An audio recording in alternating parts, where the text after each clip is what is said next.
So it is time to start, and it's my honor and duty to welcome you all here in l'Aquila.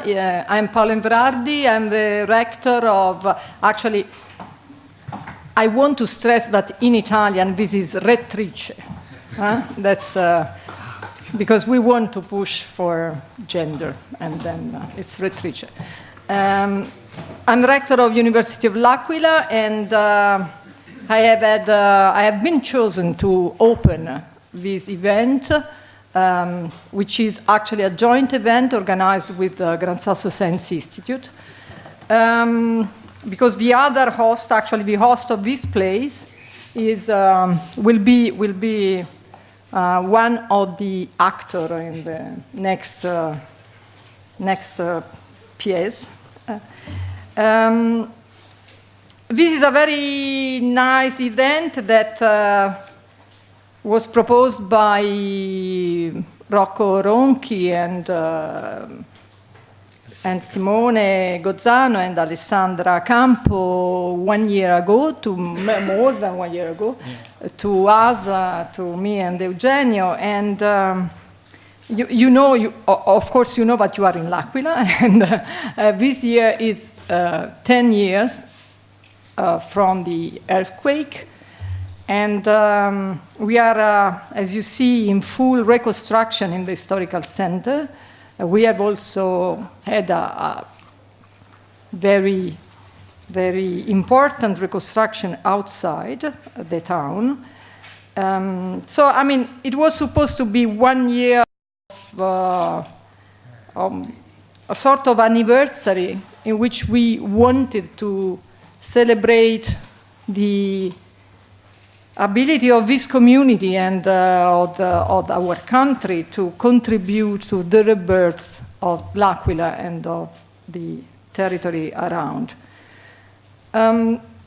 This week, you know that, I mean, the anniversary is exactly on the 6th. This week, as you may see, will be a very intensive, exposed week in terms of media all over Italy. Media are coming here to tell to Italy what we are. Actually, this is something that, for us, for our community, is very tiring, because the way usually media offer an image of l'Aquila is a little bit biased. It's not entirely true.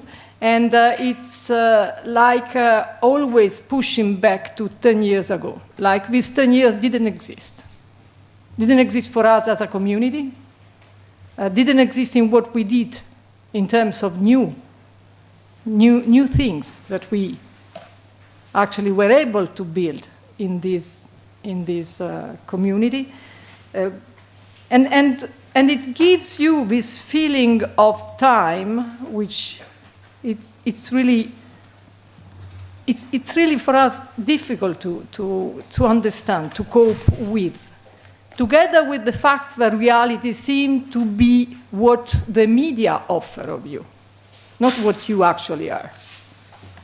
And okay, you will not be discussing about media. Well, 100 years ago, media and the image that media could offer of reality was not a topic that hot as it is now, and the debate 100 years ago didn't touch that.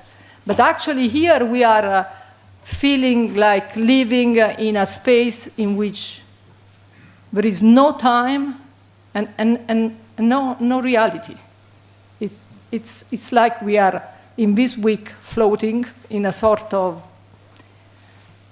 artificial world in which we really, try hard to understand what is our role. And I just wanted to convey to you this feeling of frustration that may arise in a community that has been struggling in doing things, in building things, and hardly working, and then,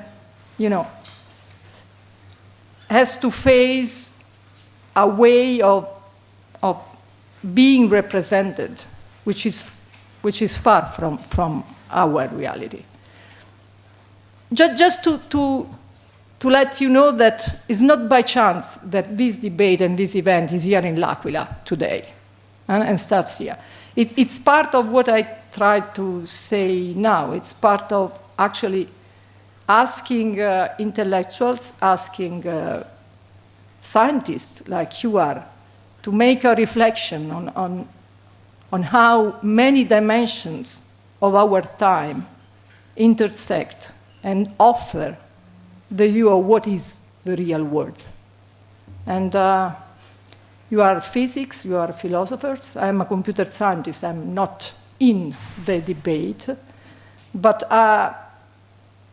I'm sure that, you know, computer science and technology, as we were joking 10 minutes ago, play a big role in what the world is today and what I have been saying so far. So I think that, you know, computer scientists will be back to this debate and have to be back to this debate in order to, you know, better understand what's going on in our present digital world.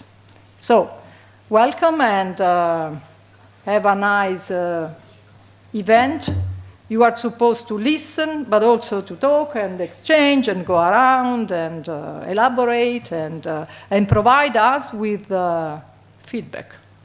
We want back something from this event. So don't go away without leaving your small footprint here in this place. Thank you.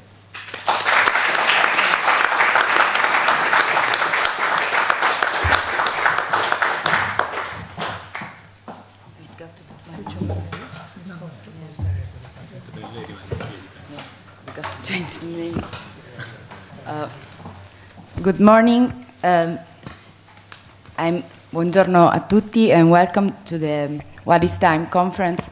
I translate my short text.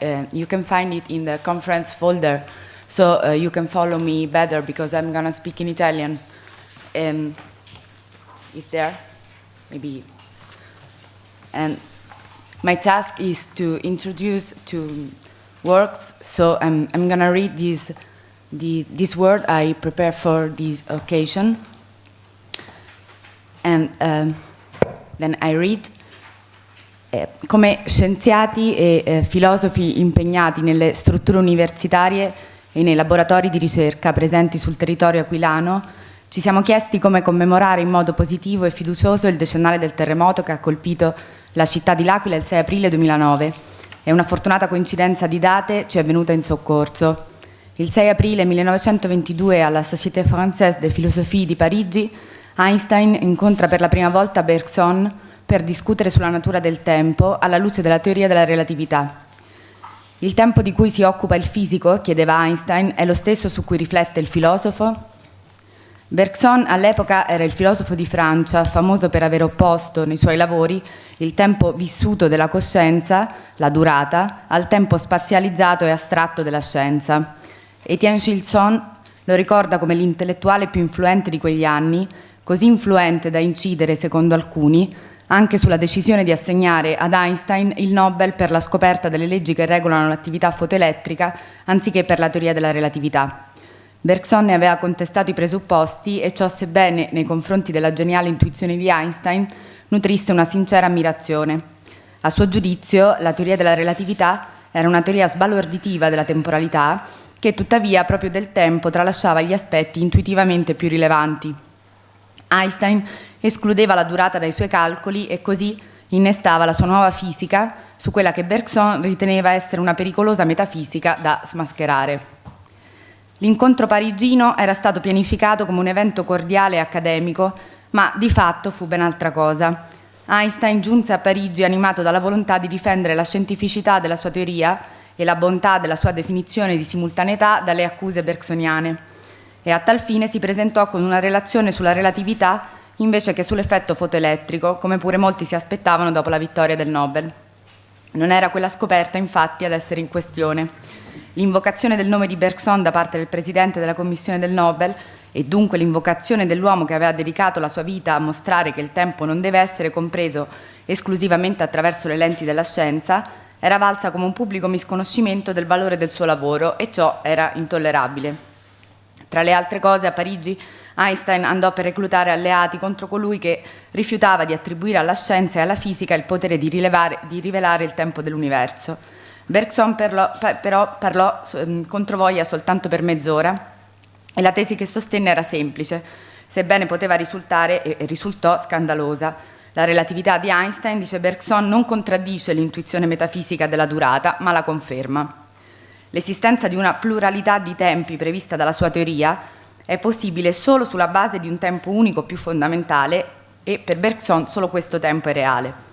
Discernere tra fittizio e vissuto all'interno della nuova fisica era il suo obiettivo, ma la maggior parte dei partecipanti alla séance non lo condivise, e in meno di un minuto perciò Einstein poté liquidare le argomentazioni del rivale con queste incendiarie parole: non esiste un tempo dei filosofi, esiste solo un tempo psicologico diverso da quello del fisico. Per Einstein esistono solo due tempi, il tempo della coscienza e il tempo della scienza. Il primo riguarda la simultaneità delle percezioni, il secondo la simultaneità degli eventi. Ma solo quest'ultima, scrive Abesso nel 1924, è assoluta, ossia indipendente dal sistema di riferimento scelto.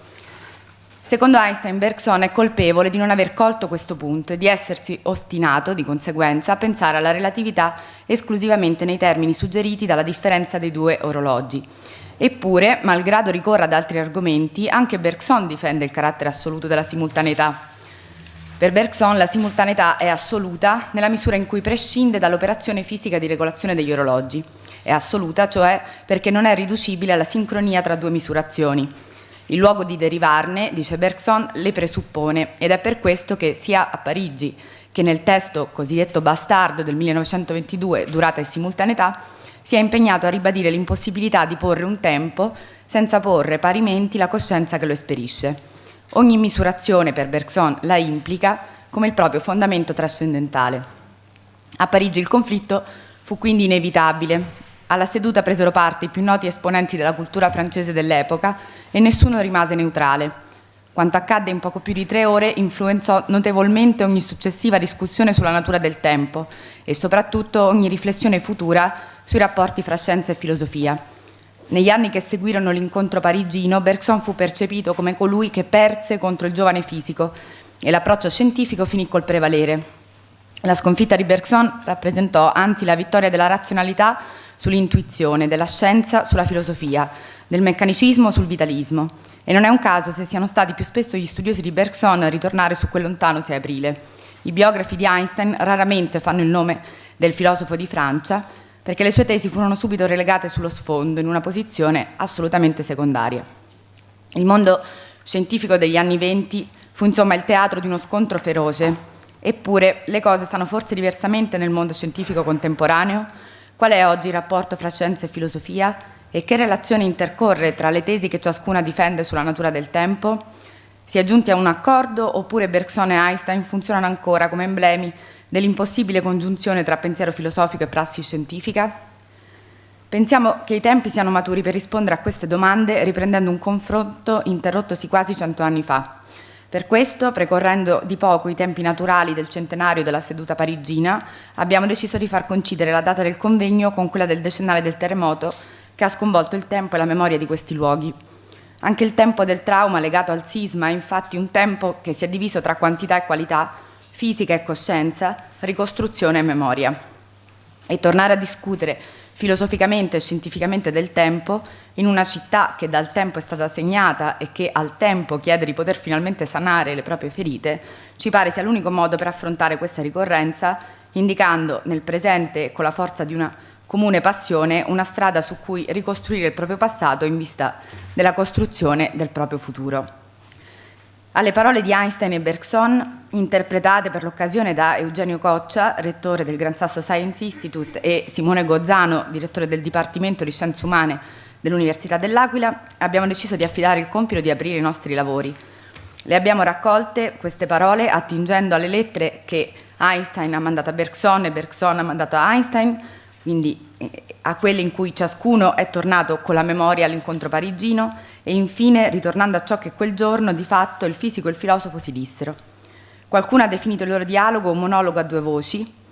Noi invece auspichiamo che diventi un dialogo a una voce sola e che il 6 aprile 2019 possa funzionare come l'unica data per due ricostruzioni, un giorno da ricordare per l'unità e non per le divisioni. Grazie.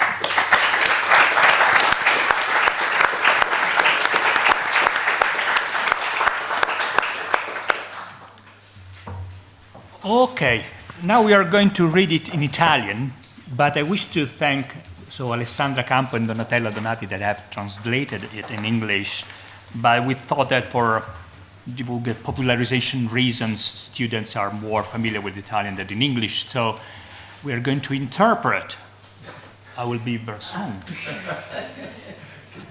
I am Albert Einstein. Parlerò con un accento francese? No. Buonasera a tutti. In realtà ero venuto qui per ascoltare, non avevo intenzione di prendere la parola. Cedo però alla gentile insistenza del Gran Sasso Science Institute e comincio col dichiarare quanto sia la mia ammirazione per l'opera di Einstein, un'opera che a mio giudizio si impone tanto all'attenzione dei filosofi quanto a quella degli scienziati. Dovendo scegliere da dove accostare la teoria di Einstein per discuterla, decido di farlo a partire dalla questione del tempo, quella che più mi interessa. Sorprendentemente, lei dice di ammirare la teoria della relatività, ma ritiene che in essa il tempo sia più problematico dello spazio. Sì, perché il tempo della relatività non è il tempo reale, ma è la sua astrazione. Ridotto a quarta dimensione dello spazio, di cui inevitabilmente ci serviamo per misurarlo, il tempo non è più tempo, ma spazio, uno spazio che inoltre esiste solo nel calcolo. Lo spazio-tempo è solo una rappresentazione, anche se molto conveniente. Il reale fisico però non può essere afferrato altrimenti che per via speculativa o rappresentativa. Ma allora il reale fisico può essere considerato reale solo attribuendo a quest'ultima parola un significato molto diverso da quello che gli dà il senso comune. Sì. La fisica è un tentativo di afferrare concettualmente la realtà, quale la si concepisce indipendentemente dal fatto di essere osservata. In questo senso si parla di realtà fisica. Lasciate allora che vi dimostri in che modo il punto di vista relativistico implica quello comune, a partire proprio dalla questione della simultaneità. Secondo il senso comune, la simultaneità implica due cose: una percezione istantanea e la possibilità per l'attenzione di ripartirsi senza dividersi. C'è una percezione unica e nonostante questo ce ne sono molteplici. Questa è la simultaneità che dico assoluta e intuitivamente data, in quanto non dipende da alcuna operazione fisica quale potrebbe essere la regolazione di due orologi. Ma non è in questo senso che la simultaneità è assoluta, secondo la mia teoria. Lei dimentica che la simultaneità di due eventi che affettano un solo e stesso essere è qualcosa di assoluto perché prescinde dal sistema di riferimento scelto.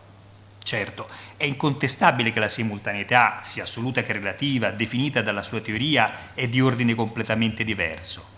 La relatività parla sempre solo di simultaneità tra due istanti e definisce simultanei due eventi più o meno distanti che si verificano al medesimo istante. Due eventi sono quindi simultanei quando corrispondono a una medesima indicazione fornita dai due orologi che si trovano rispettivamente accanto a ciascun evento. E così intesa la simultaneità è senza dubbio relativa. Eppure, siamo davvero sicuri che questa seconda definizione di simultaneità non presuppone la prima? Sarei portato a escluderlo. La simultaneità dello spazio-tempo ha un carattere assoluto nella misura in cui due eventi sono sincroni, anche prescindendo dal sistema di riferimento. Perciò non è necessario pensare alla relatività nei termini suggeriti dalla differenza di due orologi.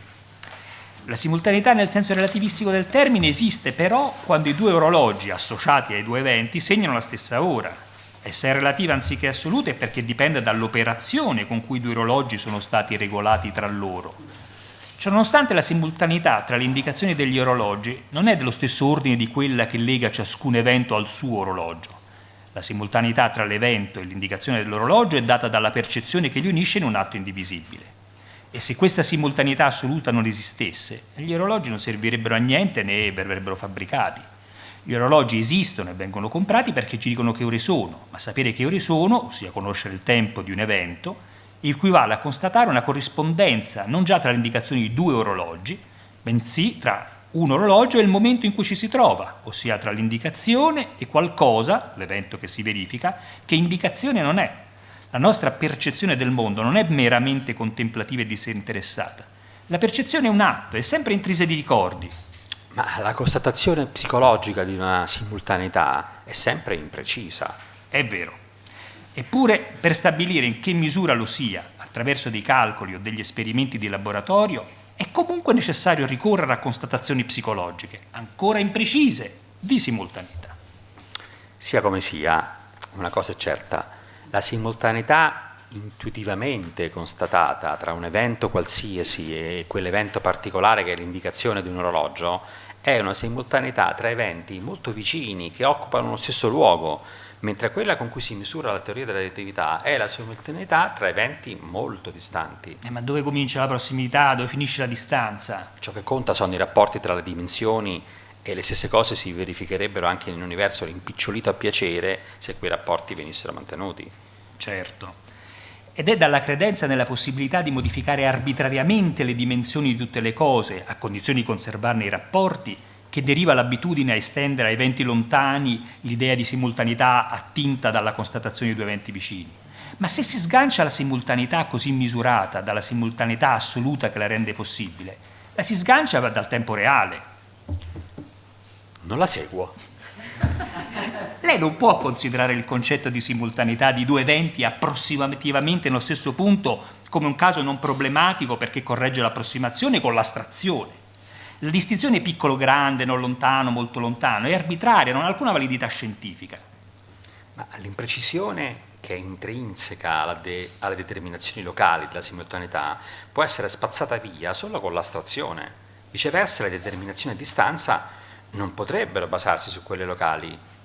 Lei distingue rigidamente tra locale e distante perché altrimenti non può mai determinare la differenza tra ciò che è effettivamente percepito localmente e ciò che è determinato razionalmente.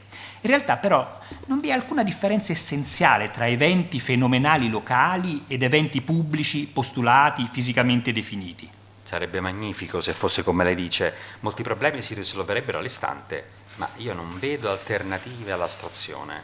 Ve ne sono, e anzi la maggior parte dei problemi, non soltanto quelli che assillano i fisici, originano dalla nostra tendenza a prediligere le astrazioni alla concretezza. La simultaneità che la relatività è in grado di contare, ad esempio, non sono simultaneità vere e proprie, ossia concrete e vissute, ma solo delle istantaneità. Cosa vuol dire? Quando i nostri occhi seguono la faccia di un orologio, il movimento del lago, che corrisponde alle oscillazioni del pendolo, non misura la durata, come pure si potrebbe pensare, ma conta semplicemente le simultaneità. E questo è molto diverso. La misura del tempo che si ottiene, infatti, è una misura dello spazio, non del tempo. Ma lo spazio e il tempo non sono due entità separate. No, ma la loro unione si ottiene al prezzo di una grave astrazione. Le misurazioni non sono solo delle astrazioni e se sono utili è perché senza possibilità di trasporre l'universo su un pezzo di carta non sarebbe possibile nessuna fisica. La teoria della relatività, la mia teoria della relatività, non è di origine speculativa. La sua scoperta è dovuta completamente e unicamente al desiderio. No, scusa. Hai saltato? Mi sono emozionato. Il fatto di fare Einstein mi succede tutti i giorni. La teoria della relatività si avvicina allo scopo scientifico per eccellenza, caro collega, a abbracciare per deduzione logica, a mezzo di un minimo di ipotesi e di assiomi, un massimo di contenuto sperimentale. E però posso assicurarle che anche per me i concetti non acquistano validità se non sono legati con l'esperienza dei sensi. Me lo auguro. Viceversa, la teoria della relatività non sarebbe scienza, ma una metafisica costruita sulla scienza. La teoria della relatività non è di origine speculativa. La sua scoperta è dovuta completamente e unicamente al desiderio di adattare, quanto meglio possibile, la teoria fisica ai fatti osservati. Ma allora perché credete di poter sostituire, senza danno, degli orologi a delle coscienze viventi? Tutti sono d'accordo che non si può concepire il tempo prima di un prima e di un dopo, ossia che il tempo è successione. E tuttavia è solo grazie alla presenza di una coscienza che abbiamo un prima e un dopo. Il tempo non esiste indipendentemente da noi, ci coinvolge a tutti i livelli. L'esperienza resta naturalmente l'unico criterio per utilizzare una costruzione matematica per la fisica, ma è nella matematica che si trova il principio veramente creatore. Da un certo punto di vista riconosco che il pensiero puro è capace di afferrare la realtà come pensavano gli antichi. È vero, e la fisica moderna si differenzia da quella antica solo per aver sostituito un sistema di relazioni a un sistema di cose.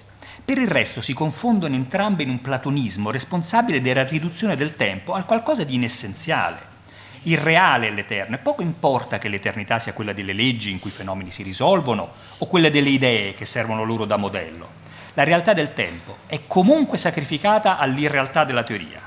Io però mi attengo ai fatti, il tempo è immediatamente dato. Mi sembra che lei possieda più abilità linguistiche che profondità psicologica. Non esita infatti a oggettivizzare il dato psicologico. Lei mi fraintende, è la scienza che lo oggettiva. È deplorevole che lei sia così profondamente in errore e che il suo errore sia di natura puramente fisica.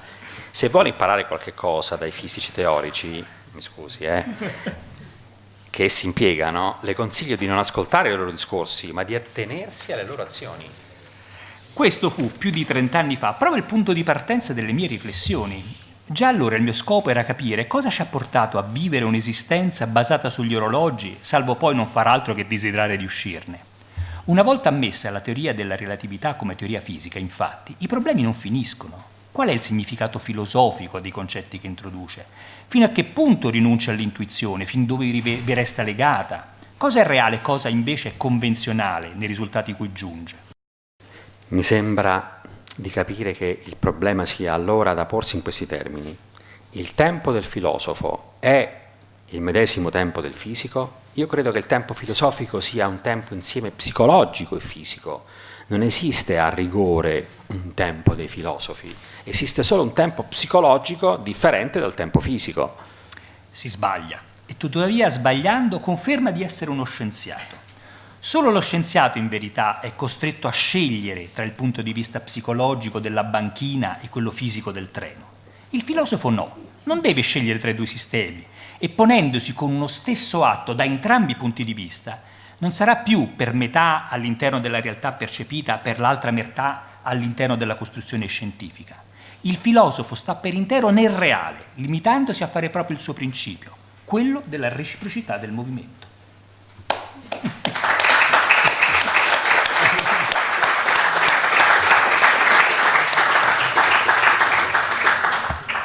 We have already seen that philosophers speak a lot more than physicists.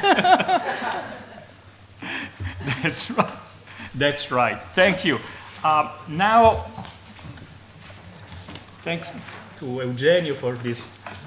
As I leave Einstein, but I will take again the dress of the director and professor later at 12. Sure, okay. Thanks a lot. Now I became a chairman all of a sudden, and I'm honored and pleased to invite Ellie Düring, which is our first speaker here. We rushed and we were late, and now we are on time, or even a little bit earlier. Hello. Are you okay to speak 10 minutes earlier? Oh, of course. Sure, great. Does it mean I have 10 minutes more? Oh, perhaps. We can manage that. You have your PowerPoint Yes. there, right? Yeah, somewhere.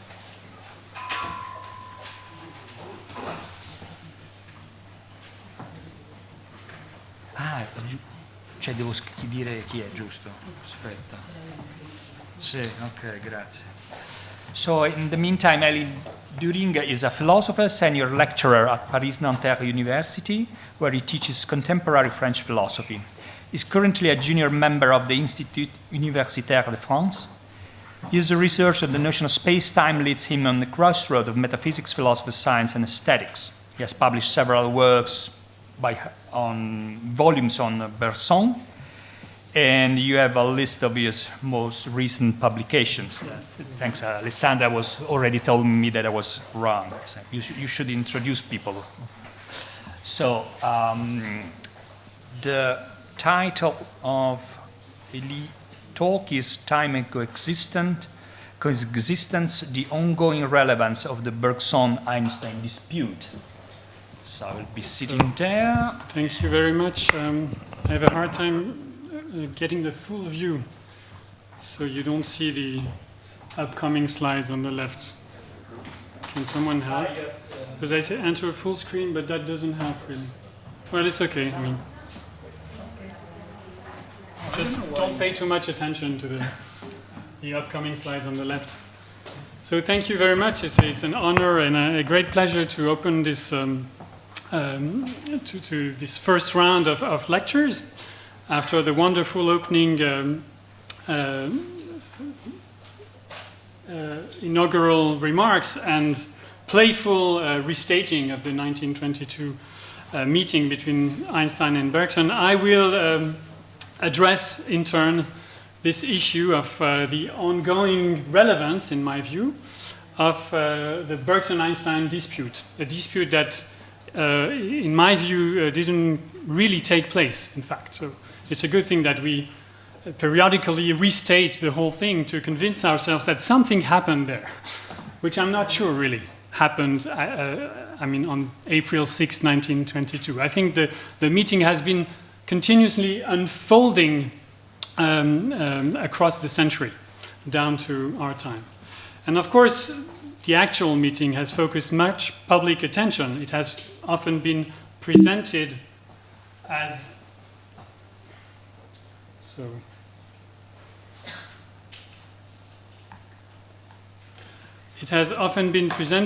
something of an ultimate fight in a heavyweight tournament, opposing two of the most brilliant minds of the time. So there was actually a brawl at the entrance of the Collège de France that day.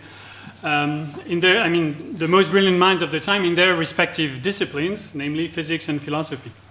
And of course, it's very difficult to resist the temptation to overdo the whole thing somehow. I, for one, and I don't mean this to be taken as a kind of on a deceptive note, but I, for one, do not believe that Bergson's ideas had any particular weight in the decision of the Nobel Prize Committee not to mention the theory of relativity among the reasons why Einstein was awarded the 1921 prize. It's a matter of sheer speculation. We don't know for a fact. And indeed, previous to the actual meeting, there were no Bergsonian accusations against which Einstein would have had to defend himself. That's a fact. So, in any case, accusation, I believe, was not really in Bergson's way. It's not his natural philosophical mode. And although, thanks to Langevin, he was quite familiar with relativity theory as early as 1911, he didn't take issues with Einstein, with Einstein ideas, publicly before 1922. And I think there are two unwelcome consequences of this sort of dramatic, almost theatrical focus on the philosophical encounter between those two great minds. The first is to tendentially overemphasize certain peripheral issues, such as the issue of the status of absolute simultaneity, or the relativity of coincidence, of space-time coincidence, which was playfully restaged a few minutes earlier. I think this is an issue for sure, but it's not the main issue, and it's certainly not what is part, in my view, of the ongoing relevance of the whole affair. The second point I want to emphasize, the second unwelcome consequence of this focus, is that it consolidates a misguided view that somehow Bergson's main purpose in addressing Einstein's views was to salvage subjective time, psychological time, so-called felt time or duration in his own words, to save it from its disfiguration by mathematical concepts. I strongly believe that this has never been the main purpose of Bergson's addressing relativity. At best, it can be counted as a running theme in his own philosophy. But why restate it when addressing what, in his own view, appeared as one of the most radical advances of the human mind into the understanding of the way things hang together? Why should he have restated things he had already set out very clearly as early as his first book, 1889, the essay sur les données immédiates de la conscience? So my point here is to try and shift the focus somehow on what I take to be the new problem that Bergson was facing with Einstein. And I take it that each of Bergson's essays, as he himself claimed, was an attempt at addressing a new problem in relation to time. Not the same age-old problem of the disfiguration of lived time in terms of mathematical constructs. So the way I will try to, find a grip on this new problem of time raised by Einstein's relativity in Bergson's view is by taking things where Alessandro Campo started, namely, and she alluded to it, the fact that there is no third time, no philosopher's time, in addition to the two times we're familiar with, namely the physicist's time, measured time, and the time of consciousness, namely the psychologist's time. Alessandra alluded to it in her opening remarks during the brief exchange that followed Bergson's lecture during his 1922 visit at the Collège de France in Paris. Einstein claimed that in addition to the two times I just mentioned, the time of the physicist and the time of the psychologist, there's no such thing as the time of the philosopher, le temps du philosophe, the philosopher's time. There is no third time, no such thing as a third time. And I must admit that for a long time, this statement has been bothering me. I mean, Einstein's statement. And in fact, more so than any of Einstein's many quips regarding Bergson's blunders and the intellectual shallowness of philosophers more generally. To be honest, I found the claim quite shocking. I used to say that there is no worse way to dismiss a philosophical doctrine than to deny the very validity of its problems from the outset. And I took Einstein's statement as a symptom of the kind of schism between physics and philosophy that needs to be overcome in order to move forward and achieve, something like a collaborative understanding of the fundamental issues common to both physicists and philosophers. So that was my attitude up to, I'd say, a few months ago. Now, thinking back on it today, in retrospect, I would argue that Bergson, if only he had had the opportunity to answer and engage in a genuine discussion, which again never took place, because when you read the transcripts, it's so short, it's even shorter than the discussion you just had, that you realize they really talked at cross purpose. Un dialogue de sourds, a dialogue between two deaf people, they say in French. And so, if only Bergson had had the opportunity to answer, engage in a real discussion, I think, I'm convinced now, that he would have readily agreed with Einstein. No, there is no such thing as philosopher's time. As a matter of fact, I just recall that the discussion never happened, so calling the meeting a dispute, as I did in my title, is of course already an overstatement, but nevertheless, arguments were laid out, and this one, there's no third time, which appears as the most controversial, I think was not controversial at all. That Bergson would have subscribed, and I want to explain why. And this will bring me to the core of what I take to be the fundamental issue at stake. It all revolves around the way we understand the status of the very concept or idea of time, the way it works for a philosopher. So why would Bergson agree that there is no such thing as a third time, a time that is reserved for philosophical investigation, a kind of peculiar object that the philosopher would claim he has sort of a privileged access to? Well, simply because time is simply not an object in its own right. It's not a field study that one may choose to approach from this or that perspective, laying emphasis on this or that particular set of features attached to temporal matters in general. And I take this to be the attitude that most serious, important philosophers took on time. And Bergson here is not an exception. None of these people considered from the outset that time was a particular object for philosophical reflection. I have to, of course, to make this a little bit more precise. Let me say this. If it were an object, among others, Einstein's point would indeed be trivial.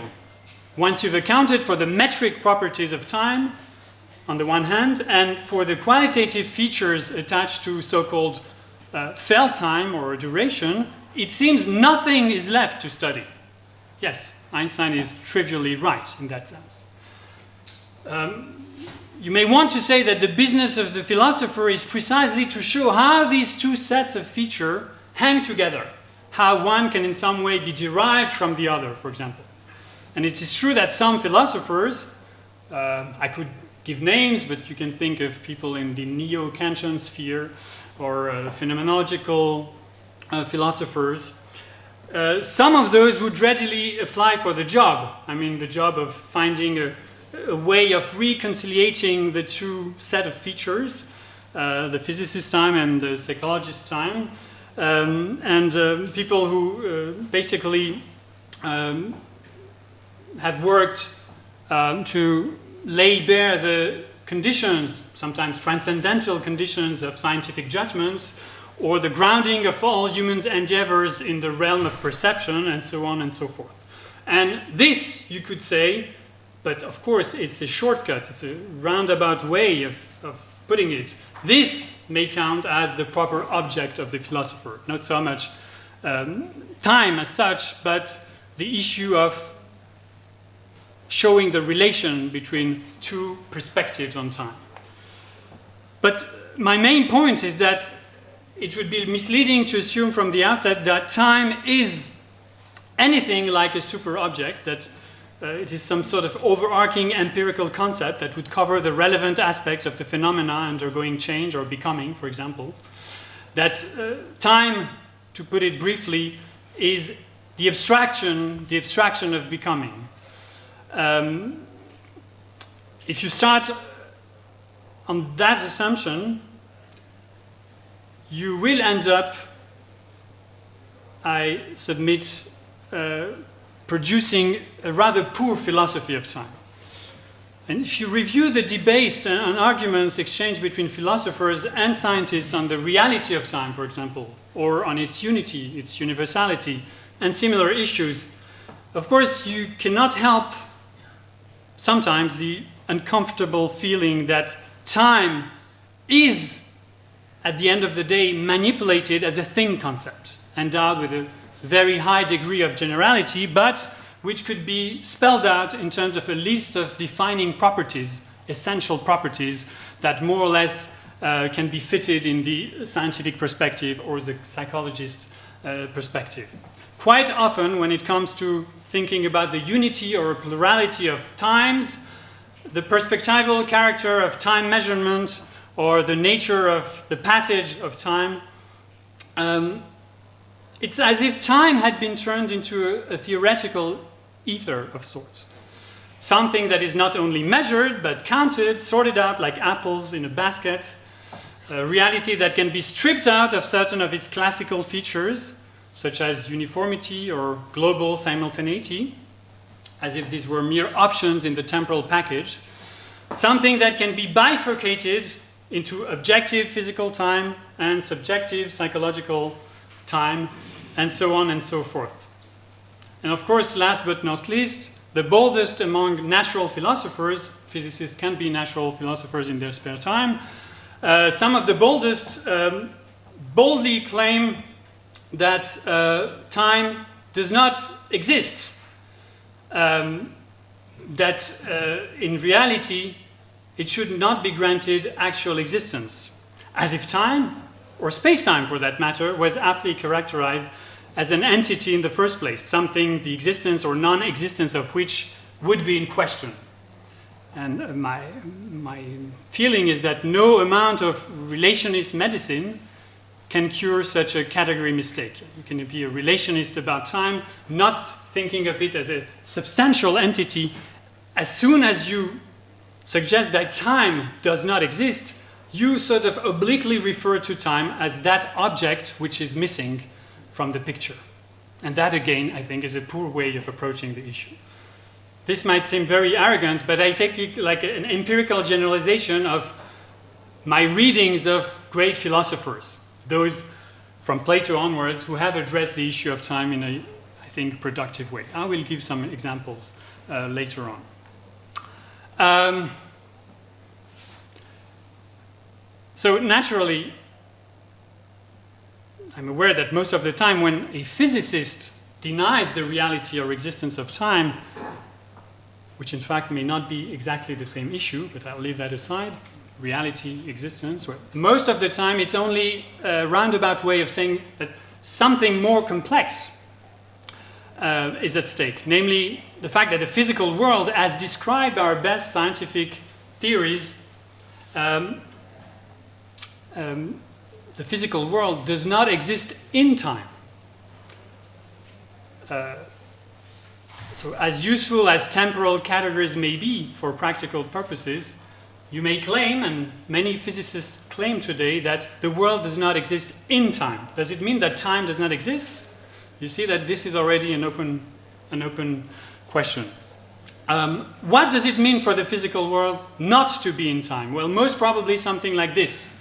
And here I kind of give you a sampling of things I've read in the past few years. The idea that at the fundamental level, the world is better described in terms of an atemporal theory, where physical laws do not express time evolution of certain physical variables, but merely relations between those variables, but relations which find mathematical expressions without having to sort of resort to a temporal background, a temporal backdrop, a temporal dimension.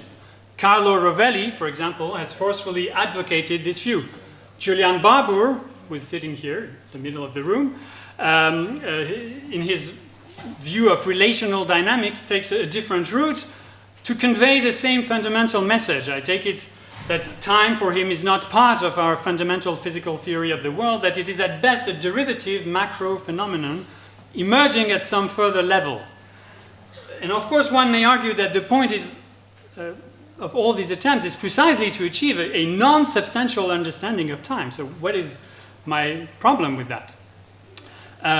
Of course, one does not identify time with a substance, not even with the abstract dimension of becoming, but, that is my point, it seems that at the end of the day, the natural philosopher that lays dormant in every physicist is tempted to say something like this when summing up this line of philosophical inquiry. I have looked at time at the microscopic level, say, and I have found nothing. And here there's something vaguely reminiscent of Yuri Gagarin's alleged statement, reporting not to have encountered anything like God in outer space in his orbital trip beyond the stratosphere. What were you expecting to find? So, to be fair, the tendency to reify time and treat it as a thing concept, even when you claim to be a relationist, is largely counterbalanced, sometimes in the same people, by a sort of operationalist tendency to frame the very same issues in terms of what time or temporal categories can actually do for us. The way we actually work with them. Don't pay attention to what I say, but look at the way I work. I think that was part of your ongoing dialogue. So take Sean Carroll's statement in an interview I found online. I'm not claiming this is the end word of Sean Carroll on the issue, but it's kind of symptomatic. I quote, "We live in a world that's full of stuff. And this world happens over and over again with this stuff in slightly different positions. Time is just a label on all those different moments that constitute the history of the universe. It's very much like the page numbers in a book," end of quote. And of course, this is not the end of the story, even for the physicists, especially for the speculatively minded physicist.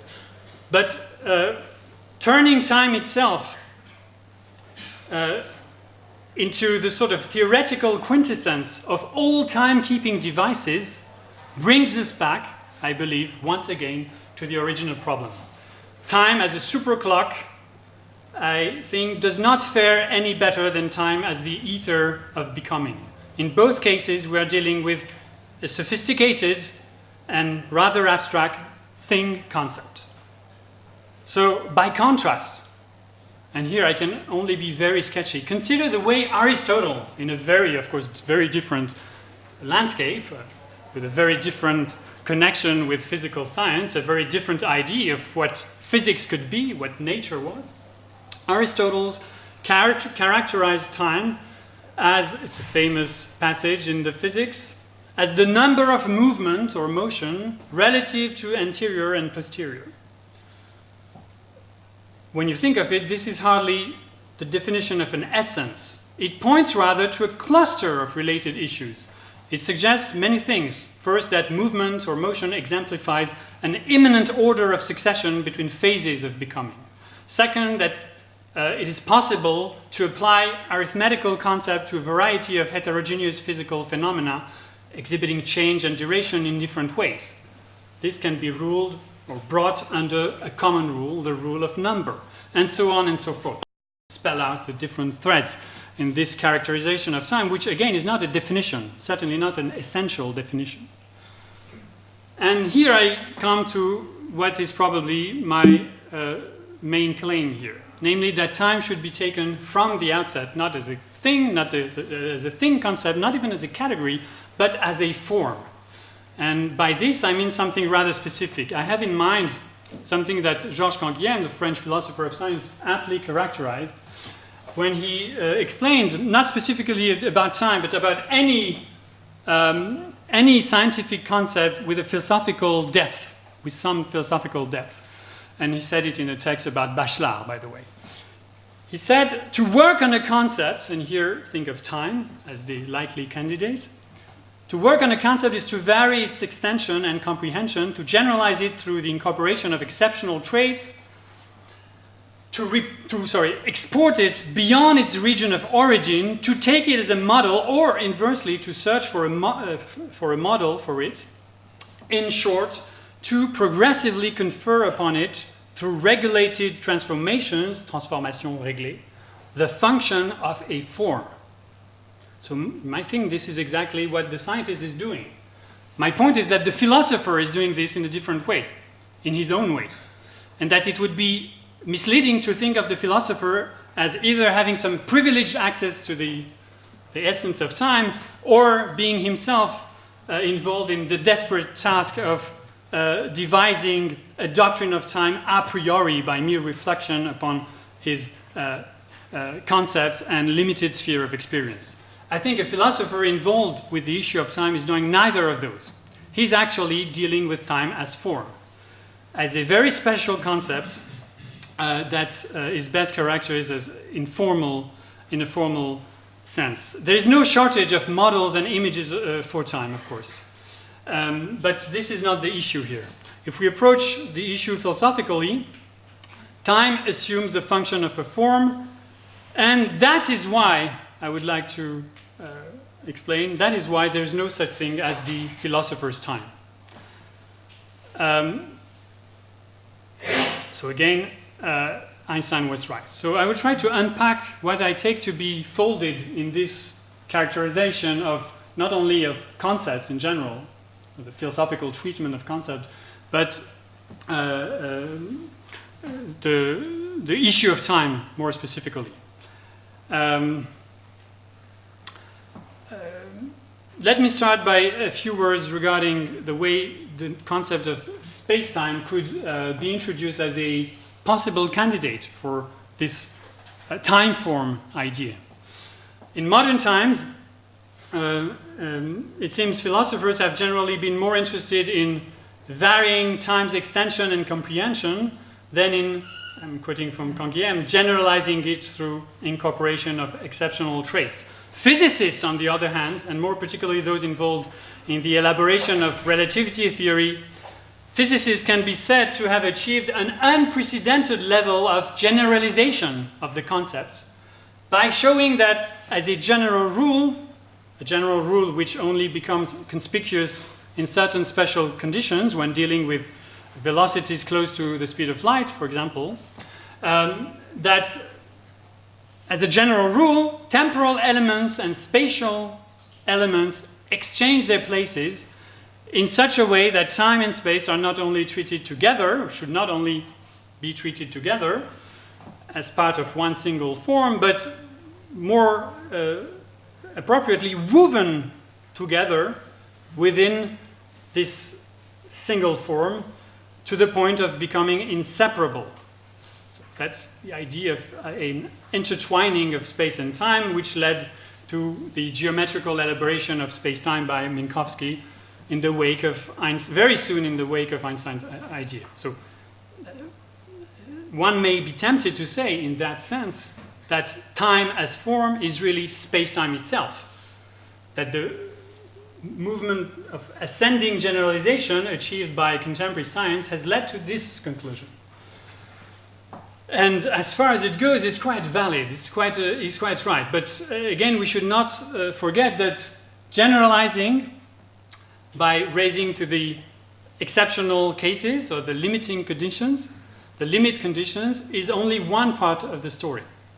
The other part is, I quote again from Canguilhem, varying time's extension and comprehension by traversing different layers, different levels or domains of experience, of course. So a few words about space-time, since I've raised the issue. I suppose many physicists would subscribe to the view I just laid out, that space-time itself was the way time, was the form in which time could make sense from a physical perspective, and as a result, time form could be equated with space-time itself. What is certain is that relativity physics has raised the stakes and achieved a higher level of abstraction.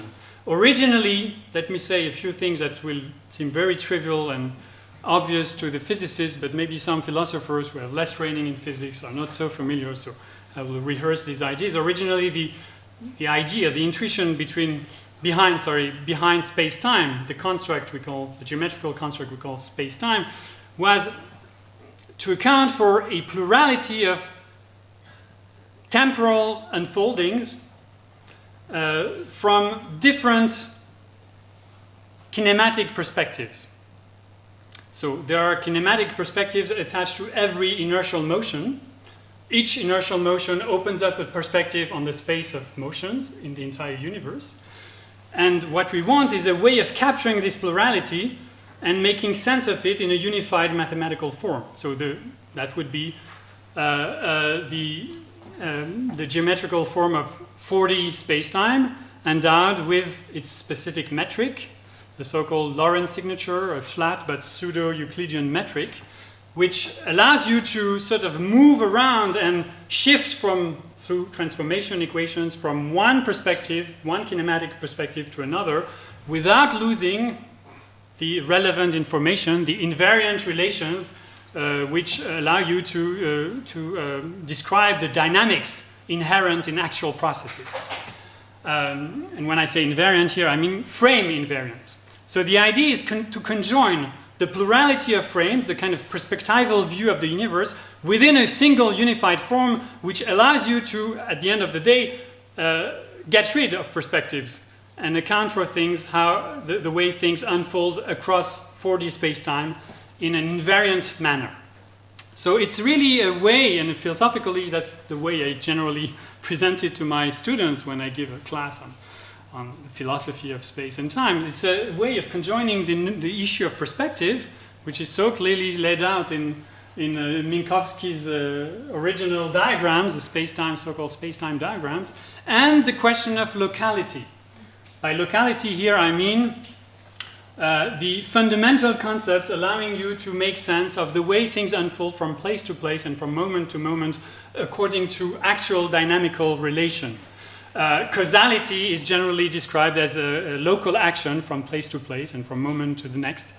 And of course, this is well encapsulated in the light cone structure attached to every space-time point from which you could, and I would need to go into the details, which I won't do today, from which you could recover a sense of the inherent causal structure of space within space, embedded within space-time. But this structure is inherently local because it abides by, not so much by rules of projective transformation, allowing you to circulate between perspectives. It abides by a rule or a principle of locality, which in fact finds its clearest expression in the second axiom, the so-called light axiom or light postulate in Einstein's theory, namely that nothing can beat the speed of light. That there's a constraint, an inherent constraint within space-time, which is that you cannot connect events at a speed greater than that of light. In other words, connection takes time, principle of locality. There's no such thing as instantaneous action at a distance. That's the principle of locality.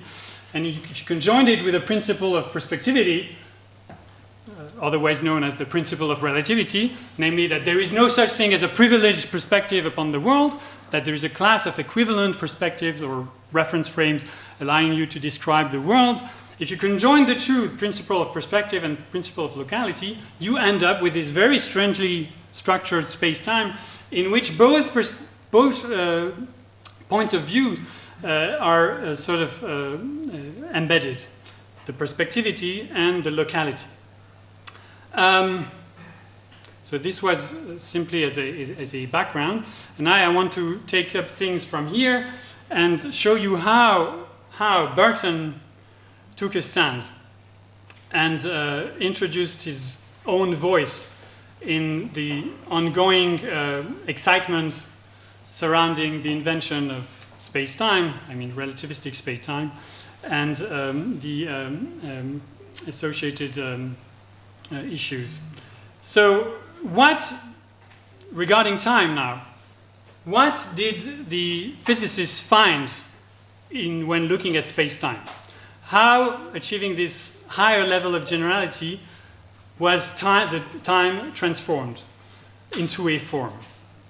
The most perceptive among them soon realized that the most important lesson to be derived from relativity theory was not so much the fact that time is relative to the observer or to the choice of an arbitrary reference frame, for a particular perspective, if you like, but more profoundly that time is relative to the intensities of motion encoded in the particular shape of a line of change, if you like, a dynamical process unfolding across space and time. In other words, a world line tracing itself through space-time. The particular shape of such world lines gives you a totally different aspect, a different idea of time. You may say, of course, that time is really all over the place now, refracted within the entire theory at different levels. On one level, there is space-time itself. I suggested that space-time could be taken as the ultimate time form, considered in one piece as a block. And of course, you realize now that if you do that, you end up with a kind of eternalist view of time, which is perfectly arguable. I mean, some people are arguing along those lines. It's not a denial of time. It's just an eternalist reframing of temporal issues. So far, so good. But at a different level, there is, of course, the kind of perspectival time or coordinate time associated with particular reference frame. And most importantly, and now I come back to this diagram of locality, I take it to be, the kind of local notion of time associated with particular world lines unfolding from place to place, from space event to space event in a continuous fashion. At this level, you have to realize, and again, many of the most perceptive physicists realized it quite soon, in the early 20s. At this level, what you find, is a strictly local notion of time. And strictly speaking, there's no way you could extend this notion across space to get a sense of a global time or a global temporal simultaneity, for that matter, encompassing different world lines and sort of allowing you to recover a sense of their togetherness in time. Time is strictly local. You could think of it as a fiber in the fabric of space-time, a parameter, and as a result, a time-keeping device, yes, that you can apply locally to each actual process, but which will never come immediately equipped with any sense of extensive or global temporal framing. So this interaction of fiber time and what you could call frame time, local time and global time, is one of the peculiarities of the relativistic space-time and of the general situation in which philosophers are left when they take up the issue after the physicists and try to make sense of this. Now I have to briefly come back to the idea of time form and to give you a sense of Bergson's particular operation on that issue. Very quickly, because this is really philosophy of time 101. It's quite a well-known fact that, among others, Immanuel Kant defined at some point or characterized time as a form of sensibility, an a priori form, encoding, so to speak, the way we relate sensibly, in sensible terms, to the world as a whole. But perhaps more importantly, as far as physical time is concerned, he came back to the issue further down the line in the first critique when addressing the so-called order of time, where it seems that time is reappropriated at a different level, where it can be easily shown that it assumes the character of a form merely by encoding three different but related issues, namely the issue of permanence or persistence, in other words, duration, how things endure through time, from one instant to the next. The issue of succession, which is closely linked to that of causality, how things hang together across time through relations of action and causation. And thirdly, and more importantly for our purpose, the issue of coexistence or simultaneity. The time for encompasses the three levels, the whole bunch, the three issues at once. And the whole idea is to make sense of it in parallel. And of course, this I will only mention briefly, the very same idea is already inscribed in Plato's Timaeus, in the famous passage where it's notoriously difficult to translate, where Plato speaks of the moving time being the moving image of eternity. It's not very clear if time itself is the image or if time allows the whole world to kind of raise as an image of eternity. I will leave that aside. But the point is that the way time is characterized here as a tool devised by the demiurge, the god there. Time is described as what achieves the coordination of a plurality of durations attached to heterogeneous movements. Motions scattered across the universe, more precisely here in that context, the heavenly motions, must be somehow united and taken as a whole.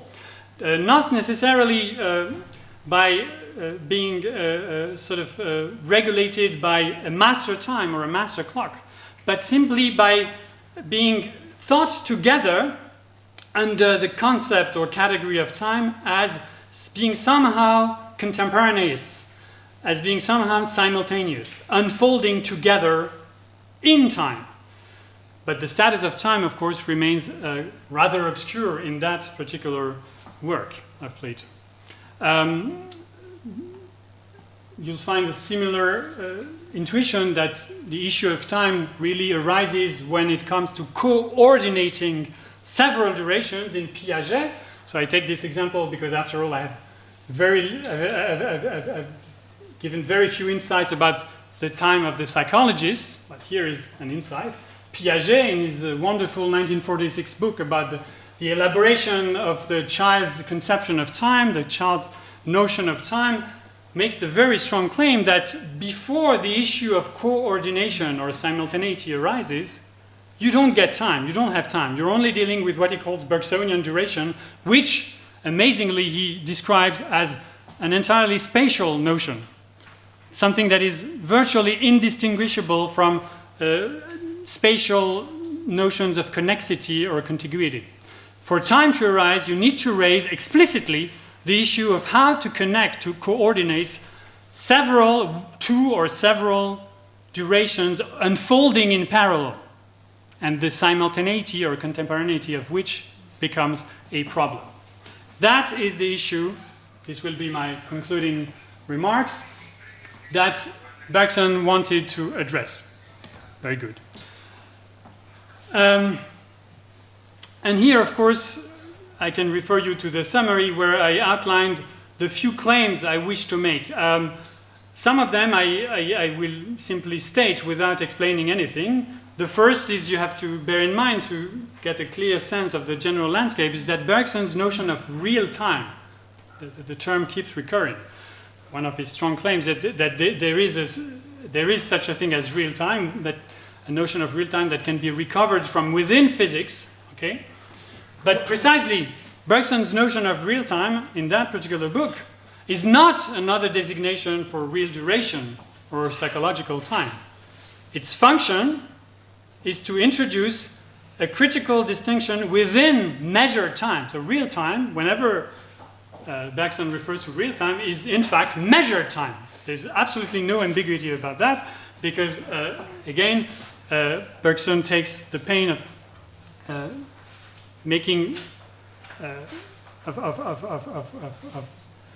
adding, whenever he refers to real time, that this real time can be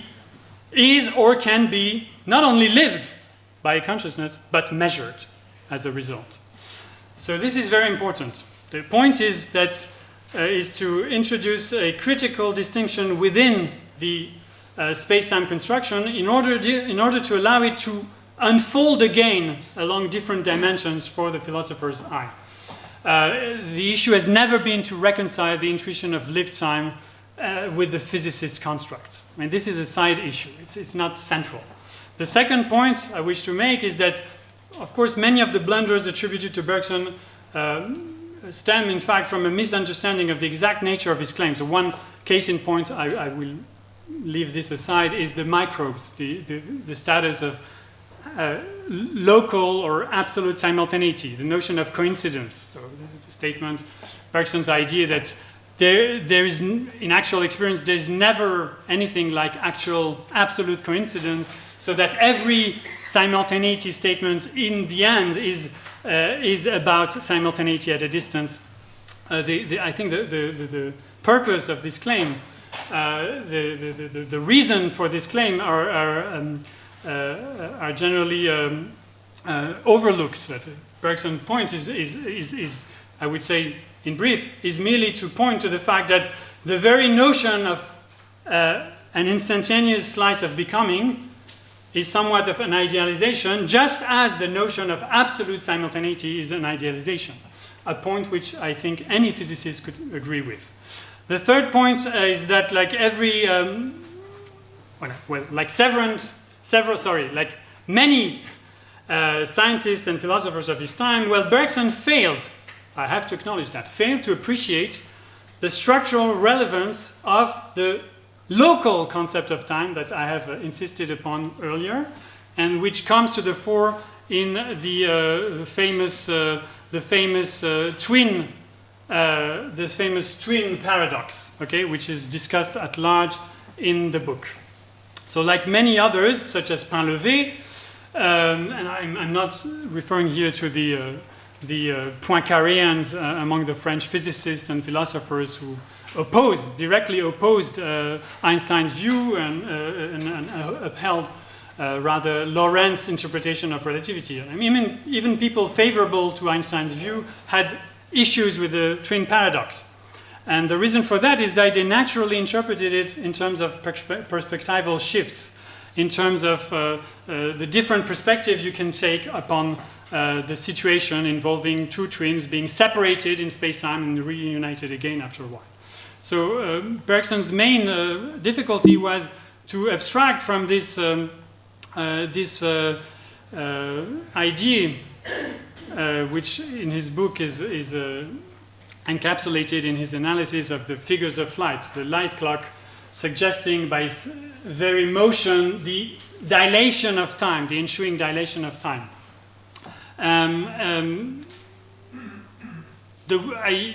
I would suggest that in order to understand the sort of epistemological obstacle that most probably Bergson failed to overcome, it is interesting to compare his views on time dilation and sort of temporal anamorphosis induced by the space-time situation, to compare this with what he has to say about Zeno's paradox of the moving rose. I think structurally it's the very same line of reasoning. In his analysis of what in his view is the most significant, philosophically significant of Zeno's paradox, namely the paradox of the moving rose, you have a situation where typically it's a matter of relative motions, suggesting the idea that time, as Zeno puts it, is double of itself.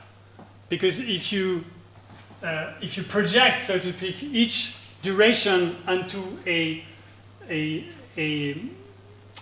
line of unmoving rows, since the two first rows, B and C, are in relative motion, the projections you'll get will give you indications of elapsed duration, which will not be the same, which will seem to suggest a kind of dilation of time, something of that kind.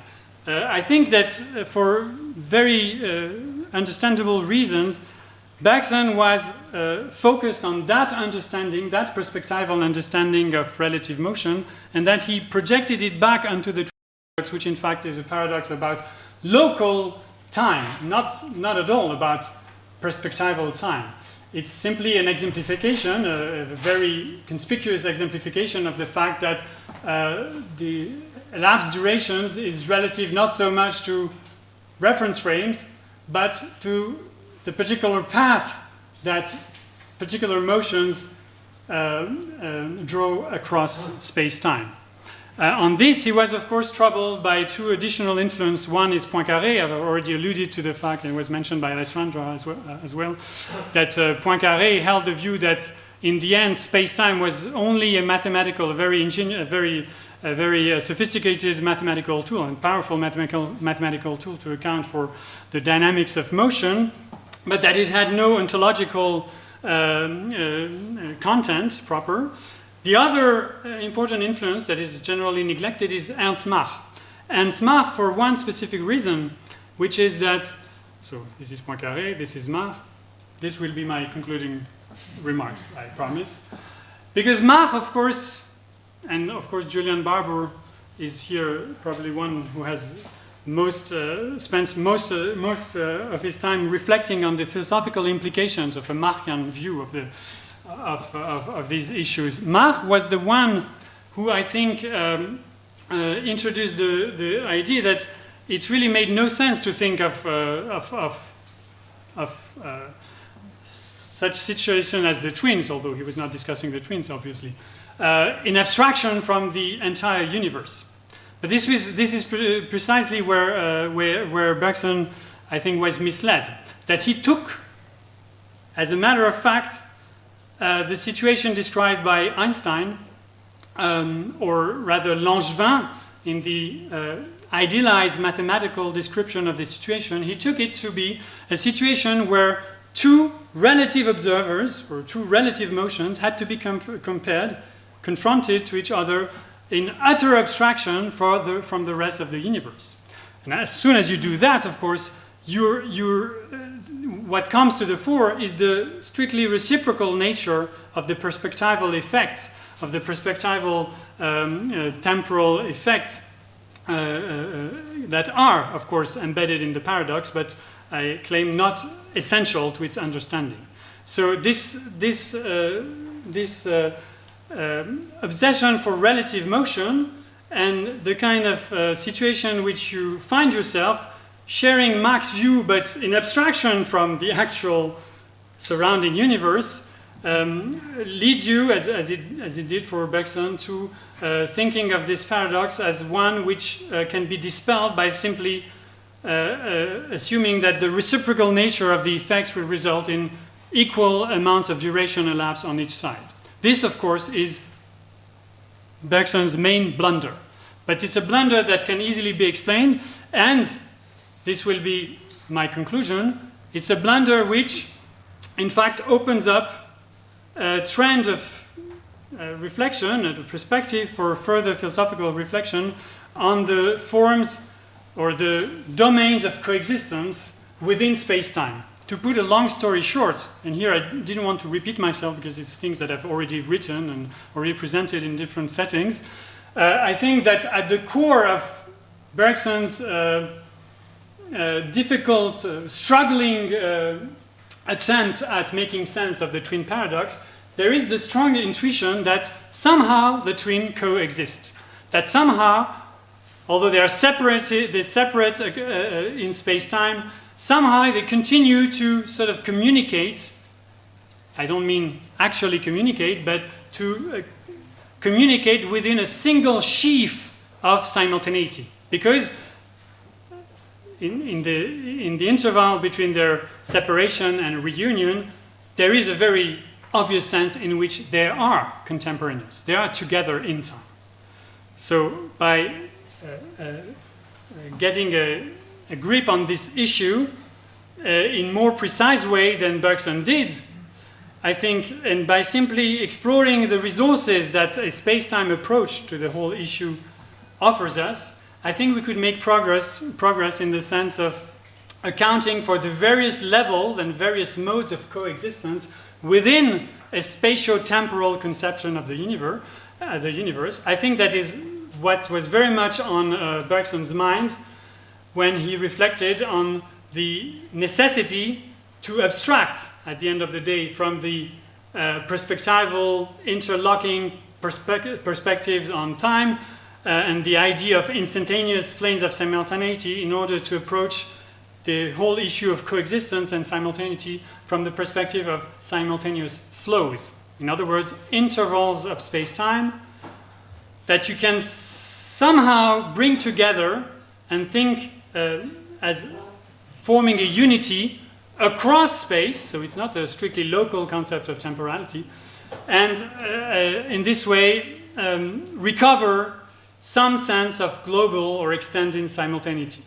This idea that there are domains of coexistence within the open totality we call the universe is, of course, from the beginning of his work, of his philosophical work, one of Bergson's main intuitions. I just want to end with this quote. Remember, it's in the first pages of La pensée et le mouvant, the creative mind, in translation. Bergson says, the universe as a whole makes us wait, which is a way to say two things. First, there is such a thing as delay. There's no instant communication with the outer world. So the relativistic notion that, well, connection takes time is there, of course. But the whole itself makes itself present somehow as we speak. And that's the other part of the story, the idea that coexistence is not given up by being sort of diffused in space-time. It is recovered in different ways, and I think this is the ongoing relevance of the dispute. Thank you very much.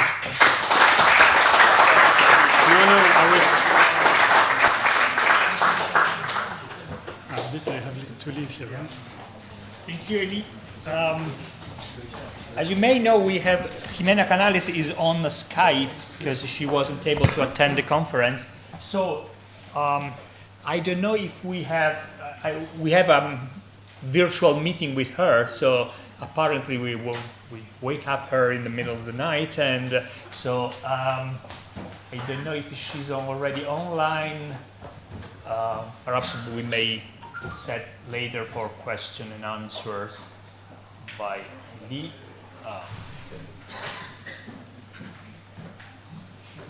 She's on.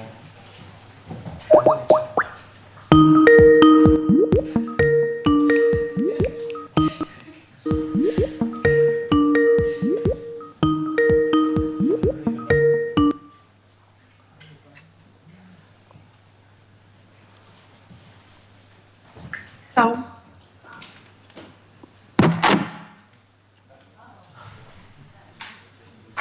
Jimena, are you there? Buongiorno, can you see me? Hi, we're glad to have you. Happy to be here. Let me just give you a very short presentation of you. Jimena Canales is an award-winning author and scholar focusing on science in the modern world. She received her MA and PhD from Harvard in the history of science and a bachelor in engineering physics from the Tecnológico de Monterrey. Canales is currently a faculty member of the Graduate College at University of Illinois Urbana-Champaign and a research affiliate at MIT. She previously was the Thomas Siebel Professor of the History of Science at University of Illinois Urbana-Champaign and Associate Professor at Harvard.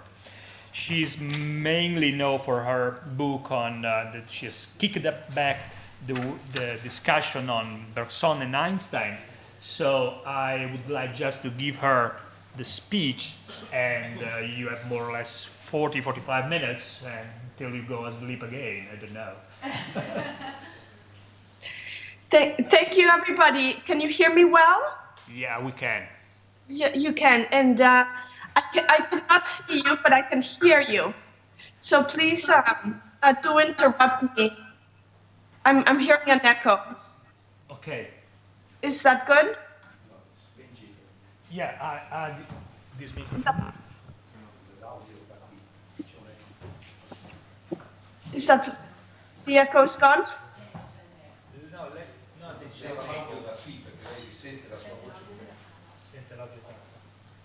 Do you want me to keep talking? I think that's gone, right? Yeah, we are letting mute our microphone. Okay. But if something happens, will you interfere? In case we need to talk, we will unmute it. Okay. Just I want to make sure the screen doesn't freeze and that you can. Is the echo's gone now, right? Yes. Good. So thank you, everybody. I have some slides, and I think I will just jump into my presentation. I believe you just heard Ellie During. Is that right? Yes. So I hope to add something to a topic that I believe you also know quite a bit about. So I'm going to share my screen.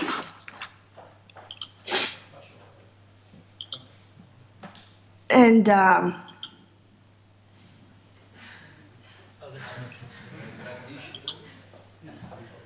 is that good? Okay, so please interrupt me if there's something wrong with the presentation, because I can't hear you and I can't see you. So I will start considering some of the main ways of understanding time and the dilemma that we have encountered for nearly 500 years, and that is usually traced back to St. Augustine and the big question of what is time. If no one asks me, I know. If I wish to explain to him who asks, I know not. So have we gone beyond that? And I would like to start with a question and ask if our current inability to cope with time as much as with money is one of the main characteristics of modernity as an unsuccessful attempt at mastering both. So I will start with a special collector edition of the Scientific American. And I like this edition. It gets published repeatedly many times because it is apparently very broad. And as you can see from the cover, it covers the philosophy of time, technology, time and culture, obviously physics, mind, neuroscience. But inside, you can clearly, of the volume, you can very quickly see that there are two things that define time, and that is that time is bound by the speed of light and the velocity of nerve impulses. So my two books have been concerned with those two aspects of time. My first book, The 10th of a Second, dealt with the time of nerve impulses, the history of reaction time, and my second book with the debate between Einstein and Bergson. So both of my books are history books, which brings me to the question that I want to address. How can we use history in order to understand time in a way that's not merely antiquarian, but interventionist and productive? Can it expand our understanding of time? And this understanding of time is usually traced back to a phrase by Einstein, and I have here a typescript of the letter, where he says that for people like us, it's right around here, people like us who believe in physics, the distinction between the past, present, and the future is a stubbornly persistent illusion. Bedeutung einer wenn auch hartnäckigen Illusion. So, this is a view that Einstein expressed many times, both in his private correspondence. The first letter was written when his friend Besso had died, and it was written to his family. And this is another example, 1952, a time where he was discussing Bergson with his friend Michel Besso before Besso died. And it's written to Ruth Levitova, a labor organizer who had very little to do with physics. And he again explains, physics knows only different values of time, but has no possibility of expression for now, for past, and for future. And he goes on, and at the end of the letter, he says, this feature of exact science was keenly felt and attacked by an Henri Bergson, in my opinion, without justification.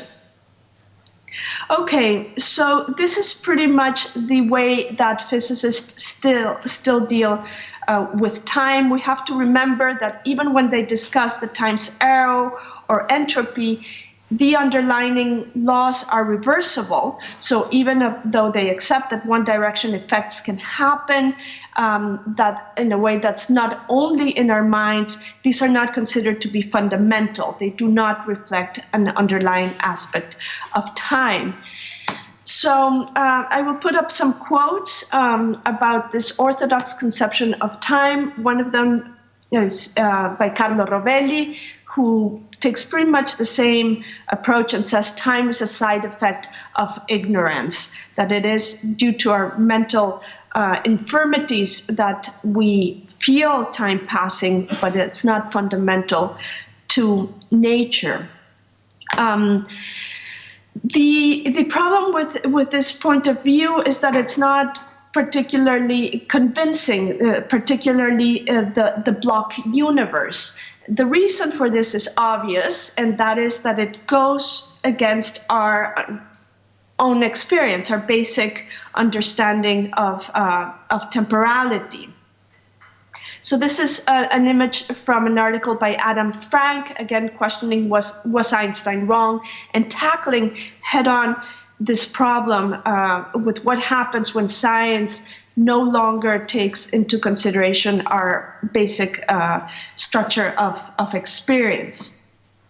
So he says, this big 4D-dimensional space-time representation, everything happened to you, including your death, is already there. Some other important quotes that illustrate this dilemma is one of them is Ilya Prigogine, how the problem of time marks the divorce between physics on one side, psychology and epistemology on the other. John Wheeler, a very beautiful quote here: "Time, the concept did not descend from heaven, but from the mouth of man, an early thinker, his name long lost. Time today is in trouble. Most of all, time has not yet been brought into submission to the rule of physics. It is fed in from outside physics. It has someday to be derived from inside physics, when physics is deep enough to measure up to the task." And an article that gets frequently cited is by George Musser, "A Hole at the Heart of Physics," again with the subtitle, Physicists Can't Seem to Find the Time. Can philosophers help? Okay, so let me say what I in particular find that the consequences of this state of affairs. And this quote is from Einstein, written to his son, Edward, when his son asked him why he was so famous. And Einstein gave this explanation. He says, a beetle that walks in a two-dimensional leaf has no way of understanding that he lives in a three-dimensional space. He himself, Einstein, most humans lived in a three-dimensional space and had no way of understanding that they really were in a four-dimensional space, but he understood that. And this was a way that Einstein explained his theory to the general public. When he traveled to the United States before the Einstein-Bergson debate in 1921, this is how a journalist recounted.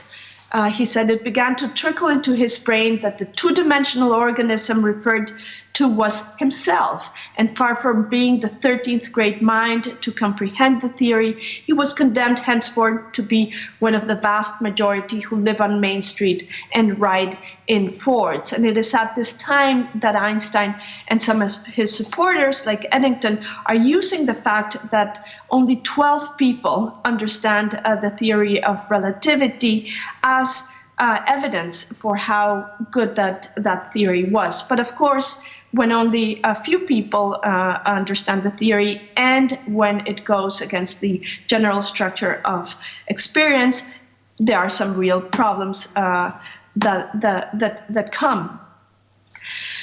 So these are a long set of quotes, again, that deal with the problem of physics and philosophy. So the problem of time, one of the reasons why it's so interesting, is that it soon becomes much broader, and the relation between physics and philosophy was, of course, at the center of the debate between Einstein and Bergson. And I will just go through some of these quotes. Hilary Putnam, who was my professor at Harvard, wrote an essay in 1973, basically saying, I do not believe that there are any longer any philosophical problems about time. Stephen Hawking repeatedly mentioned this: philosophy is dead, philosophers have not kept up with physics. A very funny quote from Feynman: philosophy of science is as useful to scientists as ornithology is to birds. Recently, Max Tegmark, it's like talking to philosophers is like being caught coming out of a pornographic cinema. Steve Weinberg: no one who has participated actively in the advance of physics in the post-war period has been significantly helped by the work of philosophers. And Lawrence Krauss, again, philosophical speculations about physics and the nature of time are not particularly useful. I'm going to put one more long quote. This is from Neil deGrasse Tyson, which is important because it's the way that these ideas have been popularized. And he gives a historical account, which is, again, the most common way of understanding it. It has echoes in the previous quote when they said "after the war." Neil deGrasse Tyson plays the history in the 1920s as the moment in which, before then, physics and philosophy. Philosophy had something to contribute to physics, but after that it became so complex that at the end we said philosophy has basically parted ways from the frontier of the physical sciences. He describes philosophers right here in the middle of the quote as working from an armchair. You can so far out from what you can deduce from your armchair. And again, you know, the physicist is portrayed. So I want to say a remark that, of course, none of these proclamations, as common as they are, actually show that philosophy has been eliminated from science and that philosophy was not important for people like Einstein, which of course it was, particularly at that point, the philosophy of Ernst Mach. But it is important to remember that science's philosophical stance is one that pushes away philosophy. And this philosophical stance is usually realist and empiricist, reductionist, mechanistic, and they're so prevalent today in science that they're not even recognized as being philosophical at all. I would also include as prevalent philosophical stances with science instrumentalism, operationalism, and Platonic philosophy.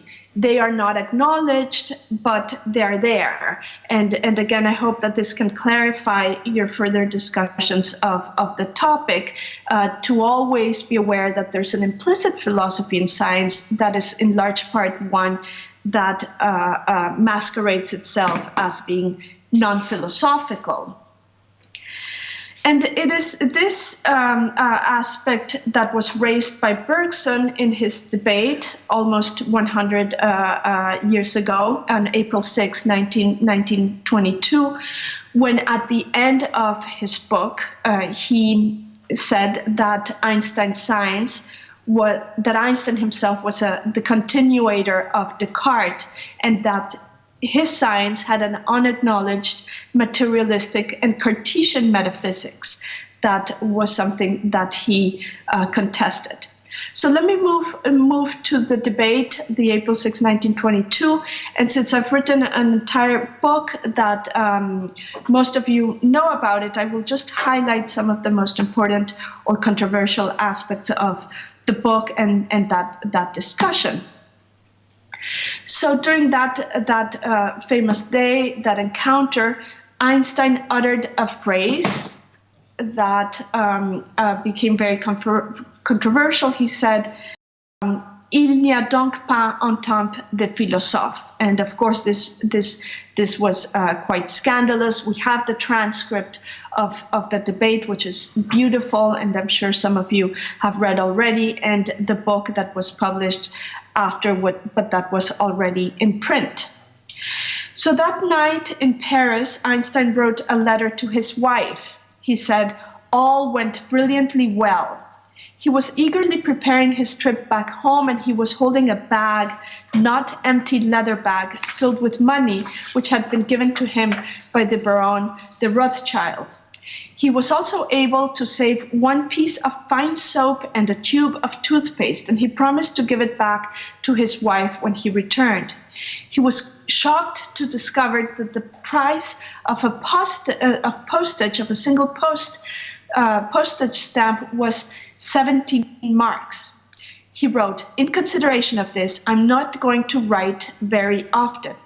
When he returned to Berlin from Paris, his visit had been, quote, unforgettable but devilishly tiring, and inflation was completely out of control in Germany. He wrote, "If the Germans only knew what services I had performed for them here by this visit, they would thank him. But they didn't." He explained, "They are too small-minded to grasp it." So the debate escalated very quickly, and it is in a large context that is social and political. Einstein and Bergson were to meet again within the Institute of Intellectual Cooperation, which is one of the most important ones of the League of Nations, and Einstein was one of its members. So let me, after setting this political and social setting, let me go back to the book, Durée et Simultanéité, and underline some of the most important things that Einstein said there. He said that it was a duty to defend philosophy from the encroachment of science. Einstein was able to read Bergson's book the following fall. He had brought it with him during a trip he was undertaking to Japan. And when the boat was docked in Marseille, ready to take off, the sailors woke him up because they were cleaning the boat. So he went and read it and wrote down in his journal what he thought about it. In that journal entry, what he says is very different from what he would later say in numerous letters that he wrote, claiming that Bergson had made a mistake in the physics. And of course, this has been a huge debate. If one reads Bergson's book as a book on physics, there is a clear mistake having to do with interpretation of the famous twin paradox. But the book was not a book of physics. It was a book written to make a philosophical point that then would have consequences for how physics was done. But go back to the journal. Einstein said that he thought that Bergson had fully, quote, grasped the substance of relativity theory, but that he objectivized psychological aspects of time. And again, this is one of the common and mistaken ways of understanding Bergson as somebody whose theory of time was simply an objectivization of the psychological aspects of time. It is important to remember, and I think you must have done this with Ellie's presentation, that Bergson's philosophy was really about understanding the relation between the subjective and the objective, studying the point de capiton that tied the two, but in no way a thought that it was giving a merely psychological or a neuroscience scientific explanation of time.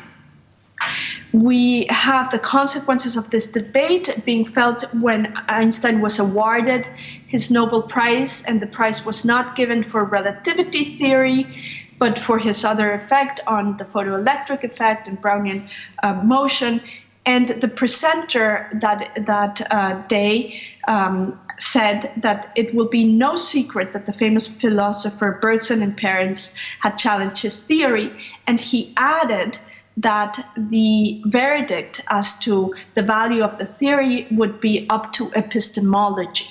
And this is what many scientists were saying about Einstein's theory of relativity. Again, we need to remember that invariance, the discovery of invariance, time dilation had all been thought and discussed and analyzed by Henri Poincaré and Hendrik Lorentz before Einstein. Yet those men who were in conversation with Henri Bergson, I call them the three Henrys, had not given an importance, the same importance that Einstein did with regard to completely changing our general understanding of time on the basis of the discovery of the invariance of the speed of light. Okay, so let me continue on quickly.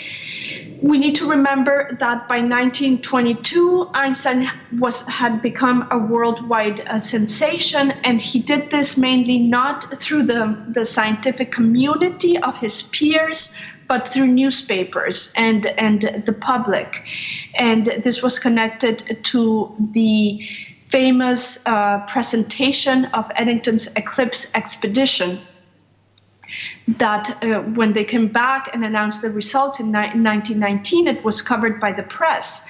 And again, this is one as a historian of science, it's important to see this moment as one of the ways in which science gets portrayed to the public. I call it science by press release, and we saw this recently in the discovery of the measurement of the gravitational waves within the LIGO observatory.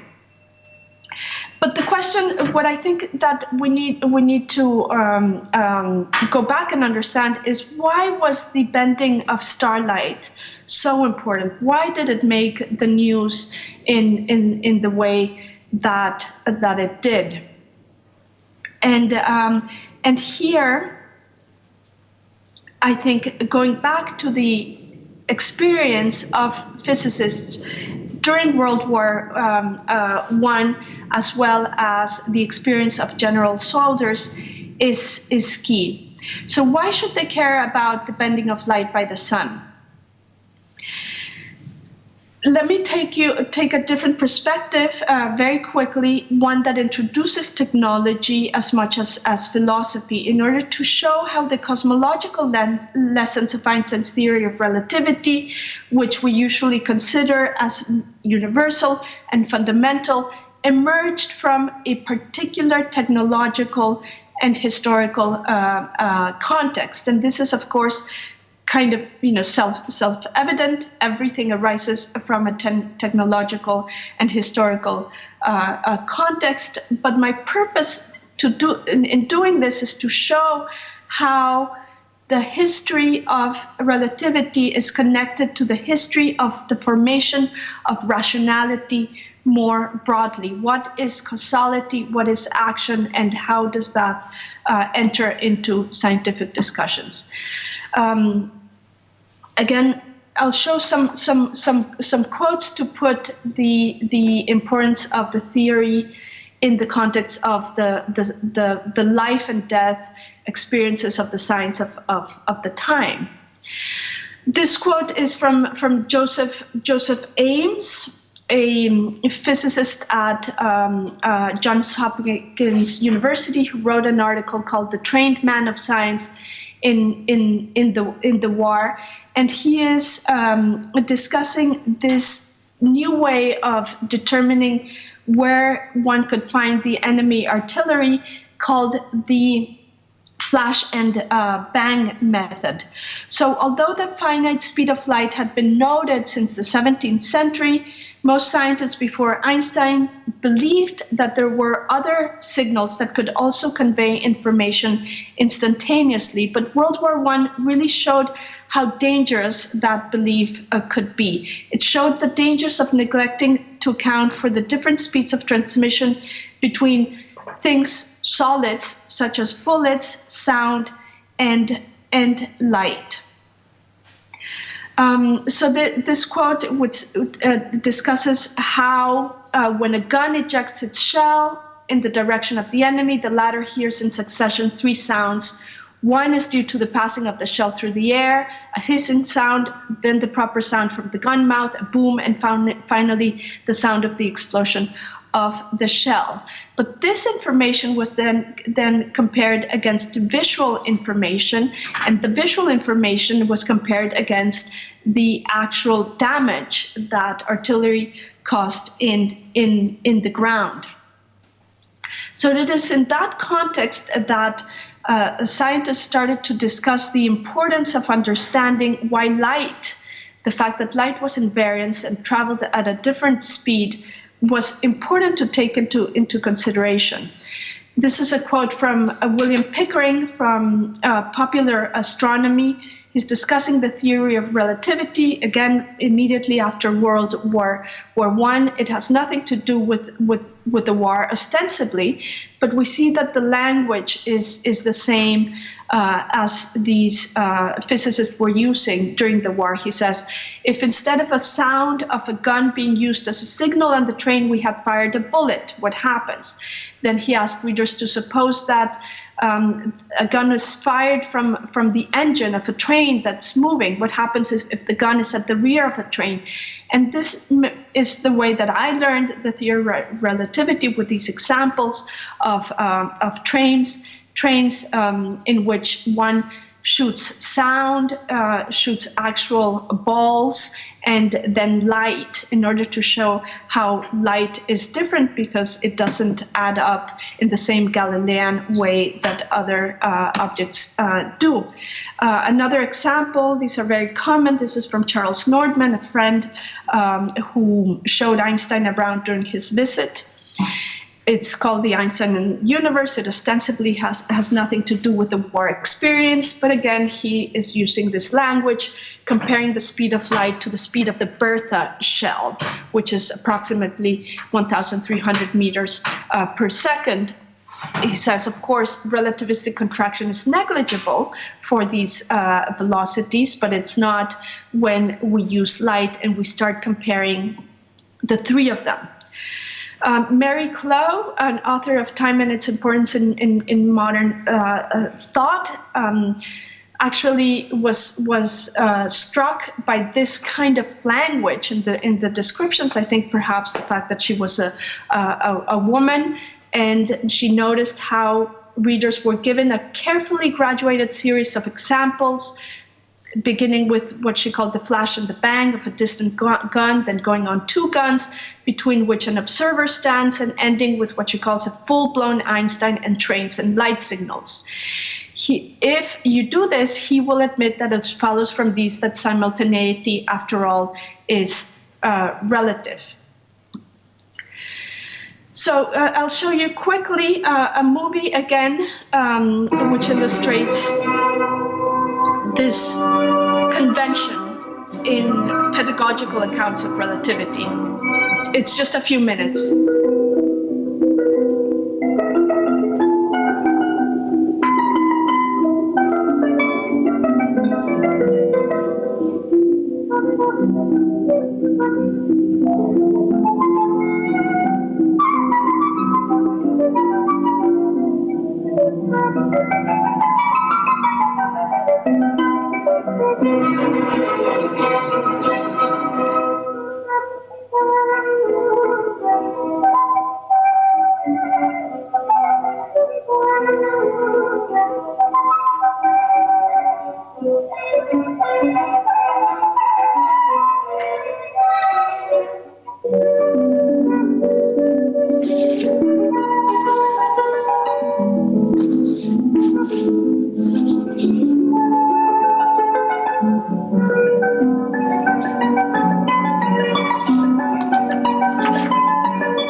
Okay, so this movie is from 1923, and again it shows how physicists started to understand and popularize relativity. It is important to note how important these light signaling technologies were during World War I, and I was shocked to find that most of the early physicists who worked on relativity were part of the signaling services. And in France, you have people as important as Louis de Broglie, Maurice de Broglie, Charles Fabry, Nordman, Lucien Boule, of course, Paul Langevin. In the US, Augustus Trowbridge, Millikan, Mendenhall. In Germany, you have Heinz Reichenbach, Max Born, and in England, William Lawrence Bragg, William Henry Bragg. And there's a strong overlap between the scientists who worked on these technologies and who then were attracted and popularized Einstein's theory of relativity. The image The picture is by Otto Dix called Lichtsignale, and the cover of the book is from 1957 about sound and flash ranging, which continue to be important and common. Okay, so this way of understanding, as you see in the movie, the spinning Earth is understood in terms of having two pistols on top of it, and that is connected to the Michelson-Morley experiment. So what happens is how this takes these experiences start becoming so important that it becomes necessary to completely reevaluate how we think not only of time, but how we think of solids and the world and the geometry of the universe. Arthur Eddington explains here that physical objects themselves should be understood as broadcasting stations that send out signals which we can receive, and William Bragg describes how light itself brings us the news of the universe. So the new geometry of the universe, described by the general theory of relativity, which is basically has to do with the transmission of electromagnetic waves and causality, becomes the way that we need to understand the world. But that, I want to underline, is intimately related to a certain technological and historical context. Hans Reichenbach, this is one of the biggest ironies. Although the language of relativity it makes it very clear that these connections are there, the promoters of it do not talk about it as something that emerged from a particular technological or historical context. And the biggest irony, or the person who hides these connections the most, surprisingly, is Hans Reichenbach, who went on to become one of the most important voices of logical positivism after he emigrated to the United States, and who promoted a view of science that was really central from the 1950s to the early 20th century, in which science was conceived as something that emerged from basic sense data and then was transformed using analytical mathematics to create a general structure that had no connection to technology, no connection to history. And the irony is that he himself worked as a radio engineer during World War I, and after the war he didn't have a job. He started attending Einstein's classes in Berlin, but he still edited books on radio. So most of you here are physicists and philosophers. You know very well these images about a path of light through space-time. And I want you to reread these images and put them in the context of the new light signaling technologies that became prominent during that period. The first one is from Eddington. The second one is from Hermann Weyl. Again, they're used to explain these cosmological aspects of the universe. But we have to also understand them as simple images where at the center, the here now, a light signal is being sent that cannot go faster than the speed of light, because if it did, it would go beyond the cone and it would line in the absolute elsewhere, which cannot be accessed at all, and therefore is not part of our picture of the universe. Einstein himself started to describe objects as having to be changed according to this theory. In 1911, for example, he asked some of his listeners to imagine a fixed rod, and he said, if this rod is fixed and you pull one side of the rod, then you would expect that the other rod moves immediately at the same time. And he said, no, this doesn't happen. The explanation he gave, I will quote, he said, this would be a signal that moves with infinite speed. And those signals did not exist. So for that reason, one had to reevaluate how people thought about solid objects and the geometry of the universe itself.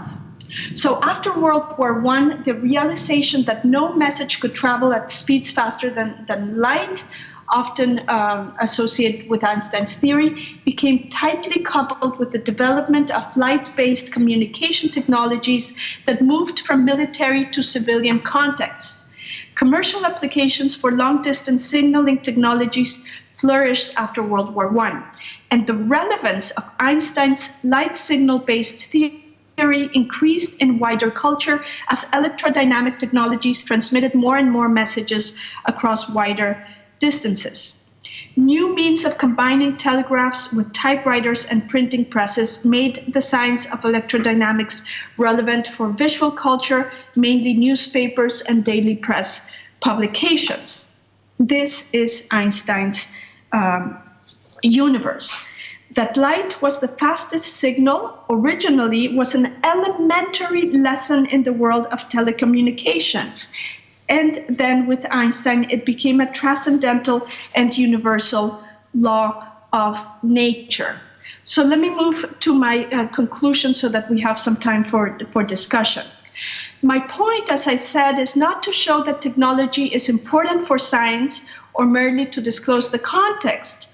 But what I want to do is to explore a different way of understanding the impact of technology and philosophy on theoretical science and its importance in general culture.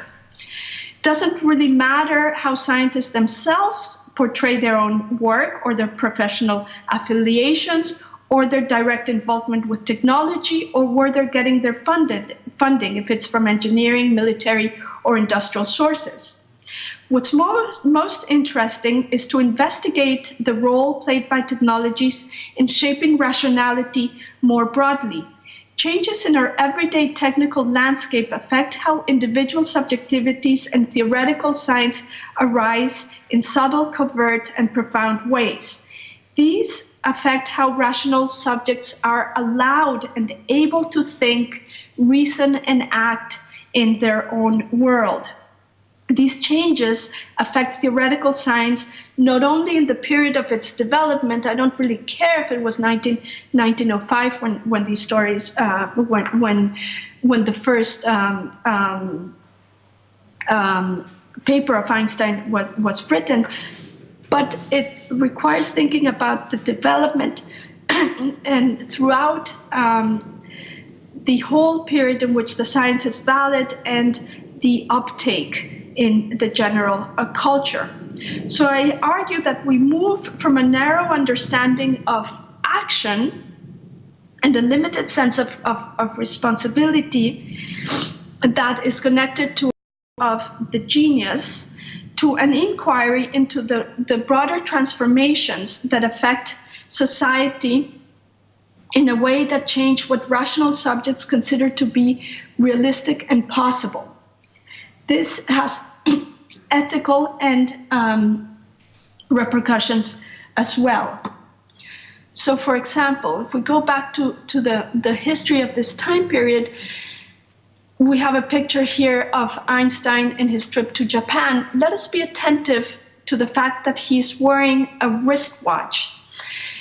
When he's in his studio, and the wristwatch was adopted right after World War I because soldiers found it cumbersome to take their pocket watch out each time, but it is connected to the new way of telling time in society more broadly, where they set it against clock towers and radio. Or look at Einstein in his studio, And let us be attentive to the fact that he has a telephone, which at the time was a cutting-edge technology that again shows how these electromagnetic technologies became widespread and give us a new understanding of his theory. Or let us look at a portrait that was taken when he was giving a speech to radio engineers, to again not only focus on Einstein as the person, but to look at the microphone itself as one of the technologies that bounded what was possible to think about in a period. These has repercussions from, this is at the center, we have a still from the film. It has repercussions for speculations, dreams, and fantasies, the way that scientists wrote about time travel and the way that fiction writers such as H.G. Wells wrote about time travel is connected to these transformations. So I will just say a few more words to conclude. Science during this period emerged triumphant in a divided world in which intellect fought against instinct, as in the words of Bertrand Russell, who talked about the Einstein-Bergson debate. Cassirer and Cassirer differed about the confrontation between spontaneity and receptivity. At this moment, Heidegger wrote how science confronted lived experience, and this led to a rise in the spike of the irrational as a necessary consequence. Physicists such as Percy Bridgman lamented a growing divide between what he called the universality of science and the obvious structure of experience. So science emerged triumphant with this divide in general culture between the critical humanities and pushing artistic experimentation and thought about time further and further away. So we gained new knowledge about many aspects of time, but I think that it is time now to also think about the knowledge of that knowledge. Time, of course, occurs in time, and this is not only an enigma or a mystery, it is an opportunity. Time is not timeless at all, and I hope that by looking at its history, by uncovering the social, technological, and political context, we can finally start to talk about it in a new way. So I will end with that, and hope stop sharing my screen, and maybe you guys can come back and I can hear you again.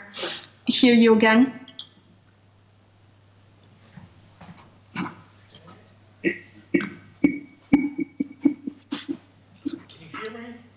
Yes, I can hear you. So that's your applause.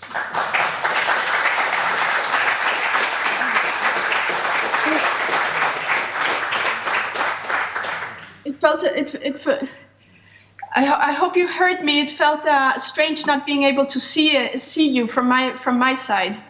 Yeah, no, we heard you fine, and so that would be quite a surprise. Oh, we didn't hear anything. Okay, thank you. A relief. It's a big relief. Yes. So I imagine we can have a Q&A session. So you there? Can you hear me? No, Yes, I can hear you. Or we'll use the mic anyways. Yeah, just use the mic anyway. Not sure. There it is. Yes. Whoops. We're having technological difficulties here.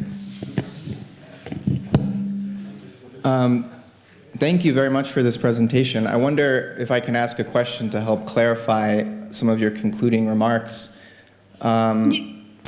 If the nature studied by science is understood as a system of necessary laws, history is full of contingencies, right? And you're looking at the history of science and technology. And I'm wondering if, given what you've said, if we could wind back the historical clock, we might imagine that technology might develop differently. Maybe World War I wouldn't happen. Who knows what could have happened? But if we did wind back the clock and technological development unfolded in a different way, is your claim that physics itself would describe the universe differently? That we would not have the same scientific picture of the universe? Well, I don't think that's a riddle, right? Technology does not happen in a vacuum. It happens in the world and in the universe. So the fact that technology works in a certain way is connected to the way that the universe functions. So there, you know,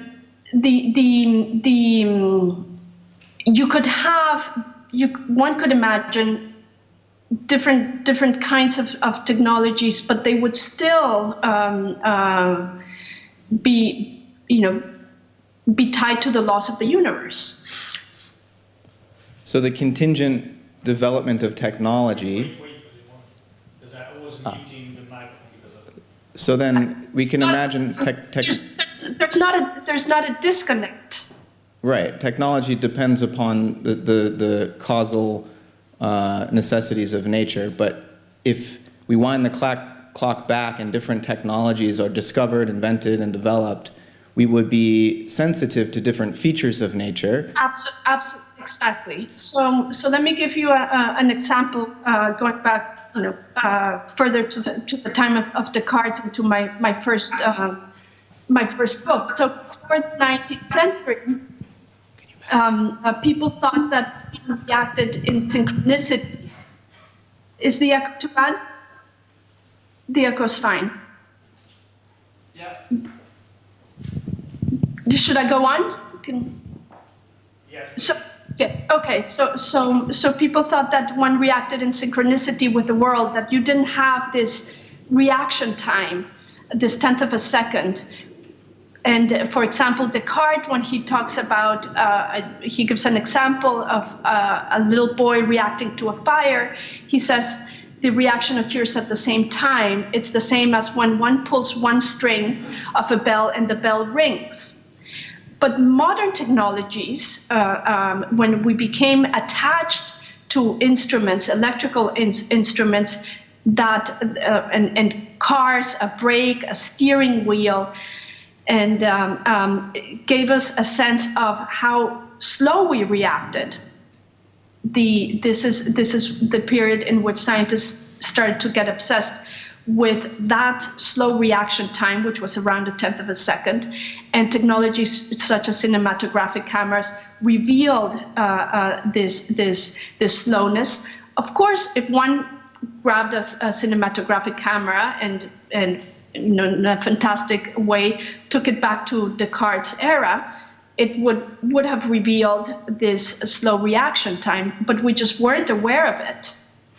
And I think the same thing happens with Einstein's theory of relativity. The fact that electromagnetic technologies of communication became so prevalent, and the fact that these lessons became life and death lessons in the battlefield of World War I, then gave a further reason why then scientists should upgrade our understanding of the universe, tied to these lessons that were mundane, and then that created the problem. So that then we gained a lot from it.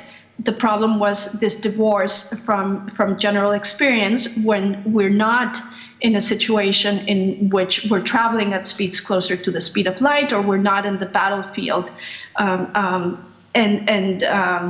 then some of the lessons of relativity will appear very absurd. So again, this is why I like to show how when it was explained to students, they go back to the context and they take you to that imaginary context of bullets and flashes of lights and trains, because it makes sense in that. the universe does work like that. It's not that the technology is disconnected from the laws of the universe. Does that sort of explain? Yeah, thank you. We have a second question. Yeah, Julian Barber. First, I like very much your account about the effect of the First World War on how the technology and things like that. I just first, very briefly, just mentioned two earlier occasions where technology was very important. One was Christian Huygens' work on the theory of clocks, where he made important use of the idea that you couldn't make a perpetual motion machine, which went on, I suspect, to influence Sadi Carnot when he was doing tremendous work in working out how steam engines work in the most efficient way possible, which then led on directly to the discovery of the laws of thermodynamics. But to come back to your specific point, wasn't issues of technology actually before the First World War? I do remember reading, but I don't have it, the exact citation, that actually Poincaré was led to his earlier definition of simultaneity at spatially separated points by being consulted about defining the same time across the two sides of the Atlantic when telegraph was making this a critical issue. And that also Einstein may well have been aware of this because he was working in a patent office, that both, was certainly, my understanding was that Poincaré definitely was led to the definition of simultaneity by the problem of the telegraph, and possibly Einstein was aware of it as well. I'd be interested in your comments. Yes, absolutely, and this goes back to the history, to the papers, the 1902 contributions by Poincaré and Lorentz, who were working on these things and came up with the invariance equations. And before Einstein, well before Einstein, it's not just around this essay that usually gets cited, on the electrodynamics of the electron, but even earlier in 1902 and not 1904. But these things were so quaint in 1905. And I think that the generational shift between Poincaré and Lorentz also explains they were fully aware. Bergson, Poincaré, Lorentz were fully aware of the invariance of the laws of electrodynamics. They just didn't think that we had to completely change our understanding of time, our general understanding of time and space, in light of these lessons. And it took many years, and it took one war for those lessons to become more widely appreciated. So you're completely right, and again, thank you for bringing the question of Huygens and thermodynamics. Again, when we look at the history of the steam engine and go back and look at Helmholtz and Maxwell, and the discovery of entropy and how time was understood there, it's intimately connected with the machines that they were concerned with, which were basically steam engines and coal and energy. And they gave a particular theory of time. They gave particular narratives about time travel. So it was Maxwell's demon that could reverse time. And then in Einstein's case, the time traveler would have to travel faster than the speed of light. So they're different. These imaginary time travelers do different things in connection to the different technologies of the period in which these stories are written. And again, stories sometimes written in the genre of fiction, or in a scientific popularization way, but reflective of how the way that causality and temporality is conceived at a certain time period in connection to technology, machine, social, and political context. Thank you, Jimena. I think we may have a final question for Elidio Ing, because we jumped the Q&A session there. If there is one, please, obviously. Okay, so Any more questions to Jimena? Okay, thank you again, Jimena. Thank you for your patience. I'm so sorry I can't be there, and I envy you. Okay. In Italy. Thank you. Bye bye. Take care. Grazie. Ciao. Ciao. So we have a coffee break now, 15 minutes coffee break, and then we'll be back here. Okay, now it's I'm realizing now that there is something frustrating to being a chairperson on the conference on time, because you have to speak on time and you know that people they don't believe you at all.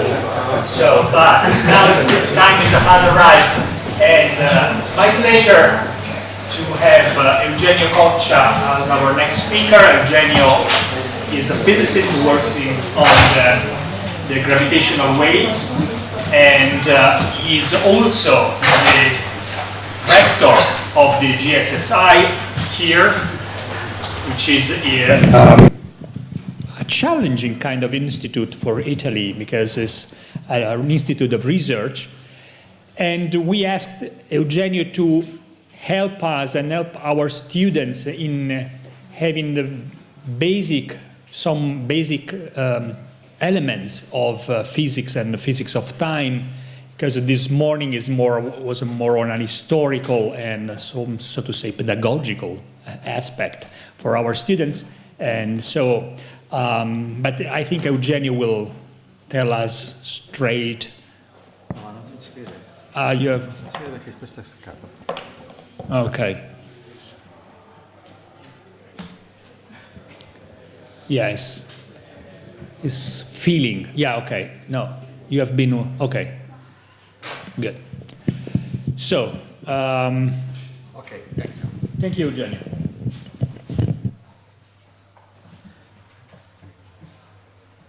So as a rector of the Gran Sasso Science Institute, I take this opportunity to welcome all of you here. You are just a few words about the Gran Sasso Science Institute.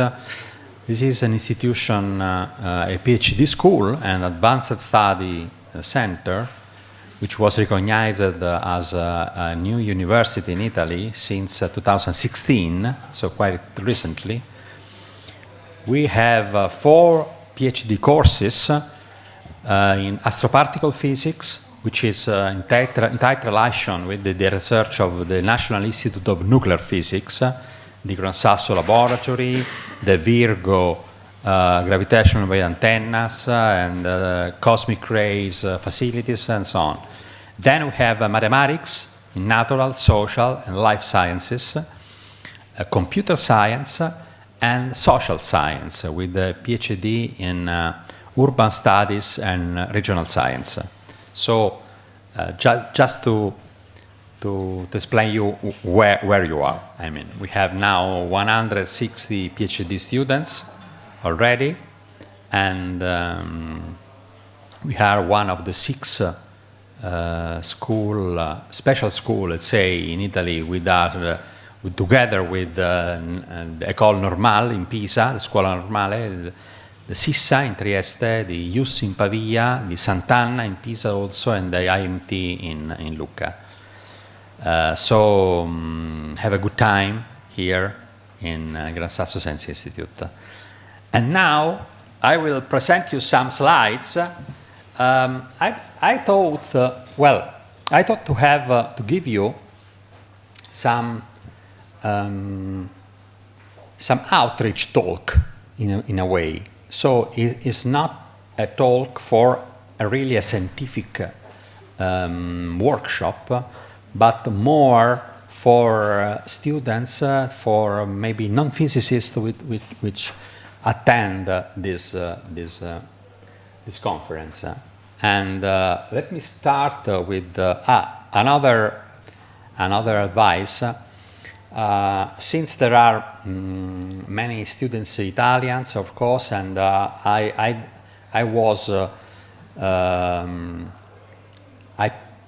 collected the slides in Italian, but I will speak in English. The Italian which is written there is better than my English, but I mean that's life. what is time? Agostino said, if no one asks me, I know what is time, but if one asks me what is time, I don't know it. Well, this is very famous, but I find wonderful this. When you want to explain really what is time, it is hard not to introduce space, something which flows, something which changes, something which is tightly connected with the space. Well, I will start with Galileo, since in my opinion, Galileo is the first to give a role to the measurement of time, to the accurate measurement of time. In his report, which was in Italian, however, where the so-called Galilean relativity starts, is very famous, this piece. He is in the interior of a ship, steady in the harbor, and then traveling at constant speed, and he finds no difference. He finds no difference, bringing in the ship many funny objects also, looking how the butterflies goes, how fishes goes in a bowl, and also in particular how drop by drop the water fall in some container. And this is important because this drop by drop measurement is at the base of the first accurate measurement of time. I mean, not the measurement of time hour by hour or day by day, but the intentional measurement of time to monitor some physics phenomena, some phenomena in the nature. I mean, so the precision of this method was about 1/10 of a second, which allowed him to study the motion on an inclined plane of things which followed and allowed him to find some fundamental law. He also understood for the first time how important is the pendulum, how it's important in the sense to have a period which doesn't depend on the amplitude of the oscillation, at least for a small, within the accuracy of the measurement, and on the weight of the mass, which is at the end of the pendulum. And this, as you probably know, is also not only the base for many mechanical watches, but was also at the base of the general relativity. I mean, the fact that the mass which is here has two roles, as is well known. One is to have inertia, to be reluctant to change its state of motion, but the other role is to be the gravitational charge, to be attracted and to attract. So these two masses we call mass, but one is the inertial mass, and the other is the gravitational mass. Now, these two happens to coincide, and this was given for granted in a way, but it was one of the first trouble for Einstein to understand if it was a mere coincidence or if it were something more deep behind this coincidence. And this is one of the starting points on general relativity. However, to continue with Galileo, he thought could be a very good watch, as I said. Now, the experiments of Galileo arrived to the Galilean relativity, which means that the laws of physics, the laws of nature, are the same in all the inertial frames. this is also, let's say, a pillar for the future special relativity and general relativity, and also very important to define some apparent paradoxes, which I will tell you. Newton formalized, of course, the gravitational force, and also gave this fusion of the terrestrial world with the heaven, with the celestial world, by saying that the same force attracts stones to the earth, ourselves to the earth, and at the same time is the same force which allows the moon to stay around the earth and the earth to stay around the sun.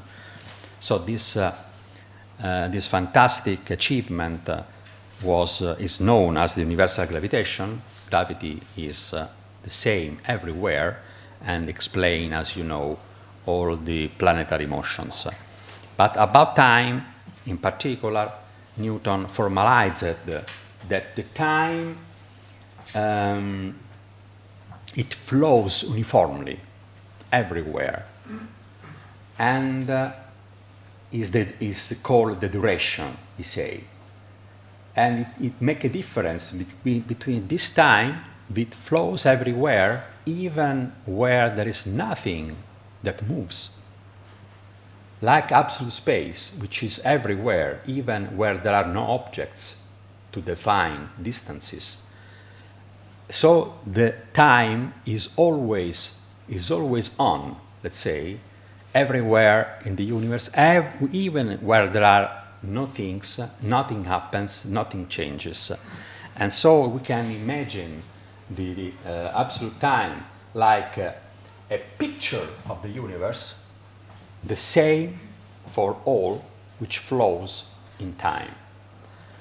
When I say the same of all, I have to tell a very important thing, I think, that it cannot be underestimated.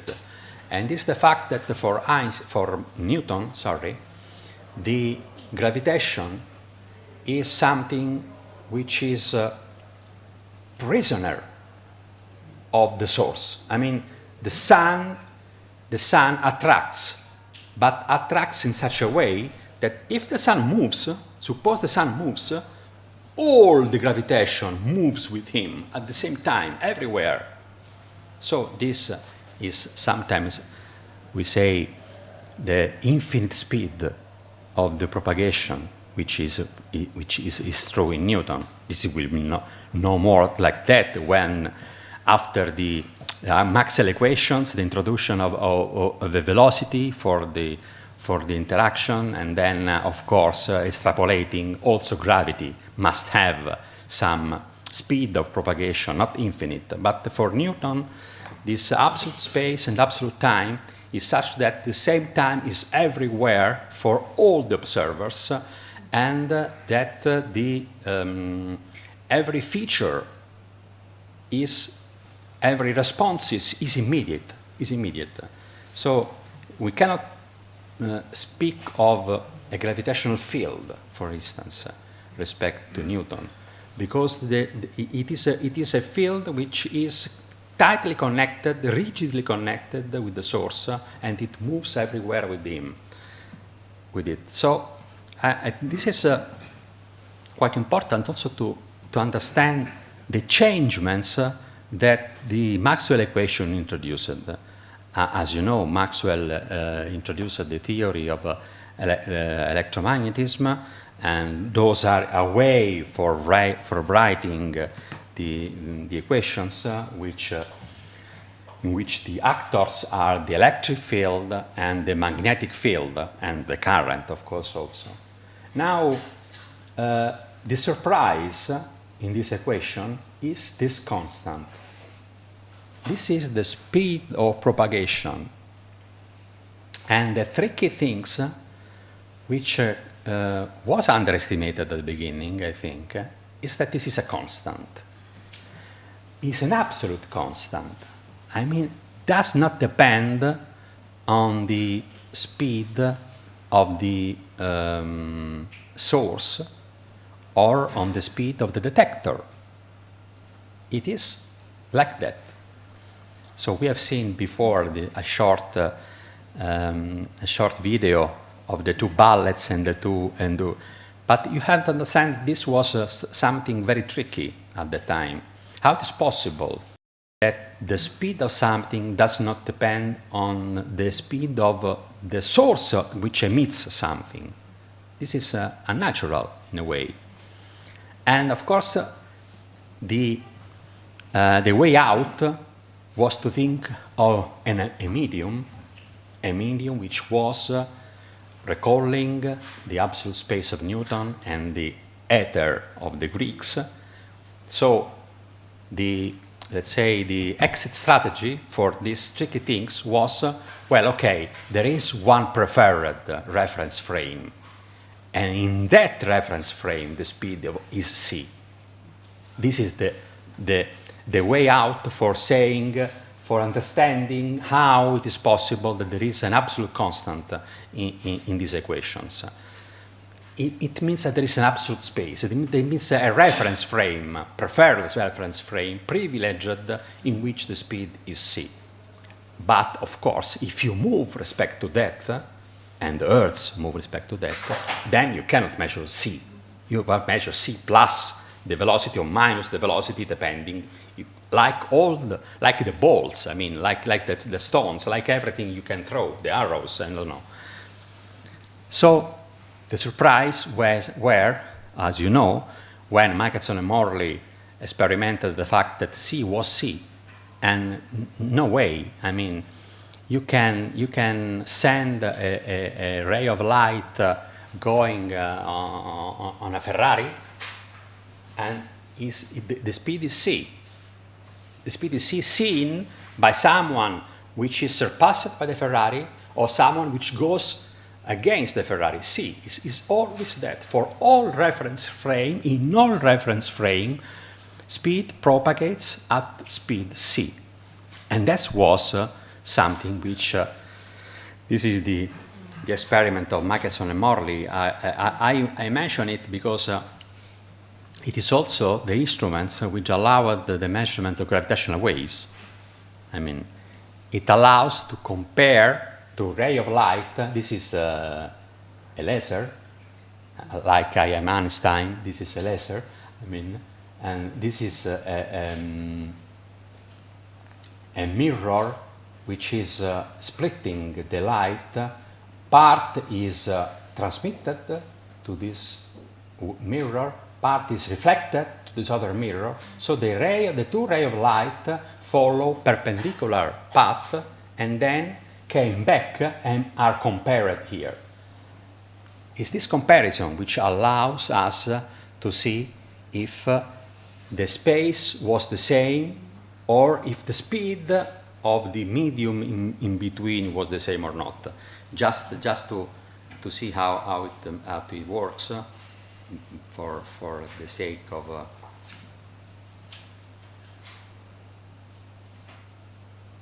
you see, this is in this way, for instance, the two rays of light are in counter phase, and so there is almost no light here. But if, for instance, originally, if there was an ether, then the movement of in one direction of the arms would have given a different results here respect to the steady situation. Or in the case of gravitational waves, which actually change the relative distances between the mirrors, because it is a space strain, then also there is a change. And in the case of arrival of gravitational waves, this is a result in particular. You see, there is light and dark. Just to understand how it can be, you see the two rays of the laser goes in perpendicular direction, are reflected back, and this is important. When they come back, you see now is opposite phase, so this is virtual, there is no light here. But if a gravitational wave arrives, for instance, and then the two arms change of length, then there is a changement in the interference. In this way, you can measure change in the distance of the order of 1 billion of a billion of a meter, 10 to the minus 18 meters. This is how it was possible to measure gravitational waves, and of course we needed 40, 50 years of effort to arrive to the right sensitivity, because this is very schematic, but of course everything is technologically pushed at the limit. However, the results was that the velocity of light was the same with the Michelson and Morley scheme, which more or less is the same that works for gravitational waves. And these results extended what Galilei demonstrated with the experience of purely mechanical. It means it is not possible, even using light, it's not possible to distinguish the steady state, the quiet, or the uniform motion. So these results, which was troubling many people, including people arriving at almost at the theory of relativity, like Poincaré and like Lorentz, but we did not make the last step, which is to consider. I always say that the real admiration towards Einstein for an experimentalist is in the fact that he truly believed to the results of the experiments. So he said, oh, C is constant. Well, C is constant. Then what does it mean? But this saves the relativity principle also for the electromagnetic case, because then, if it were not like that, if the velocity of light depended on the frame, then you can distinguish an absolute frame or a relative frame. But if this is not possible, then it is right that light must propagate at the same speed everywhere. The same respect of Einstein for the experimental results holds for quantum mechanics. When it is like if the energy is transmitted is by small amount of quantum, h nu was is like if. He said, it's like that. I mean, there are photons. And this is the step which really I think that Einstein is also must be granted. The fact that he's truly believed to experimental results and took all the consequences. Well, basing on these two facts and principle, everything else was then possible. So the consequence, of course, is very simple. Light is the same, not possible to distinguish if you are in quiet state or in uniform motion. Very simple, but what is not simple are the consequences. And as you know, one of the basic consequences is that time is not the same for all the observers.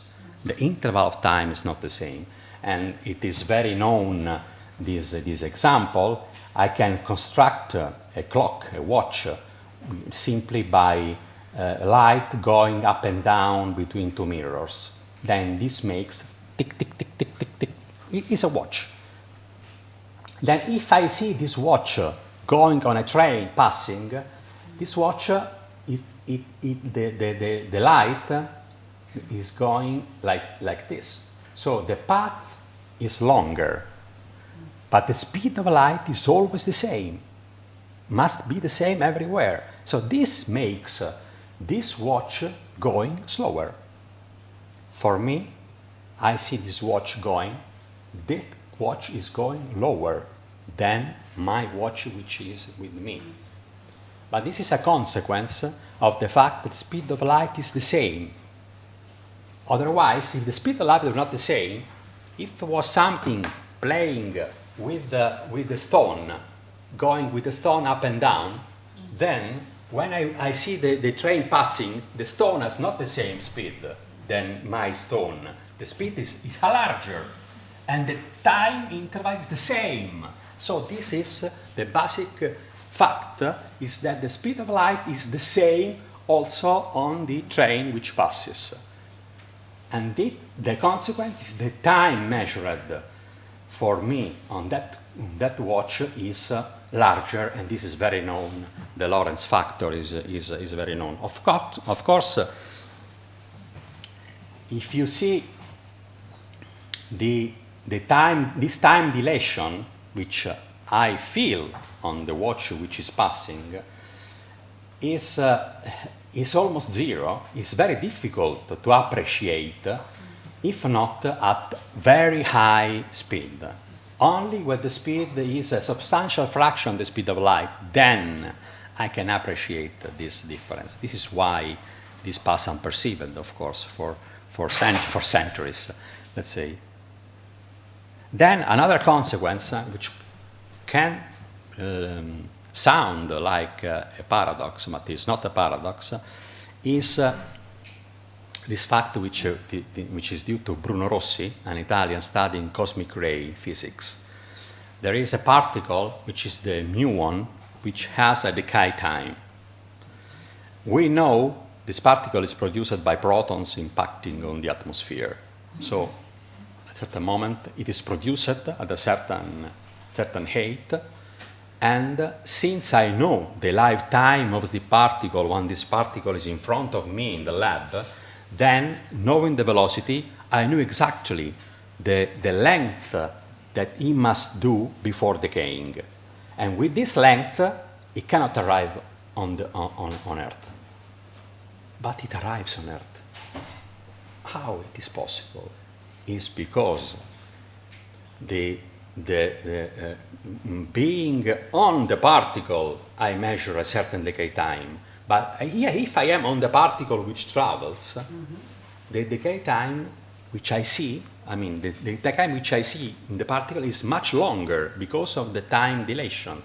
And this length and this time is enough for allowing him to reach the sea level.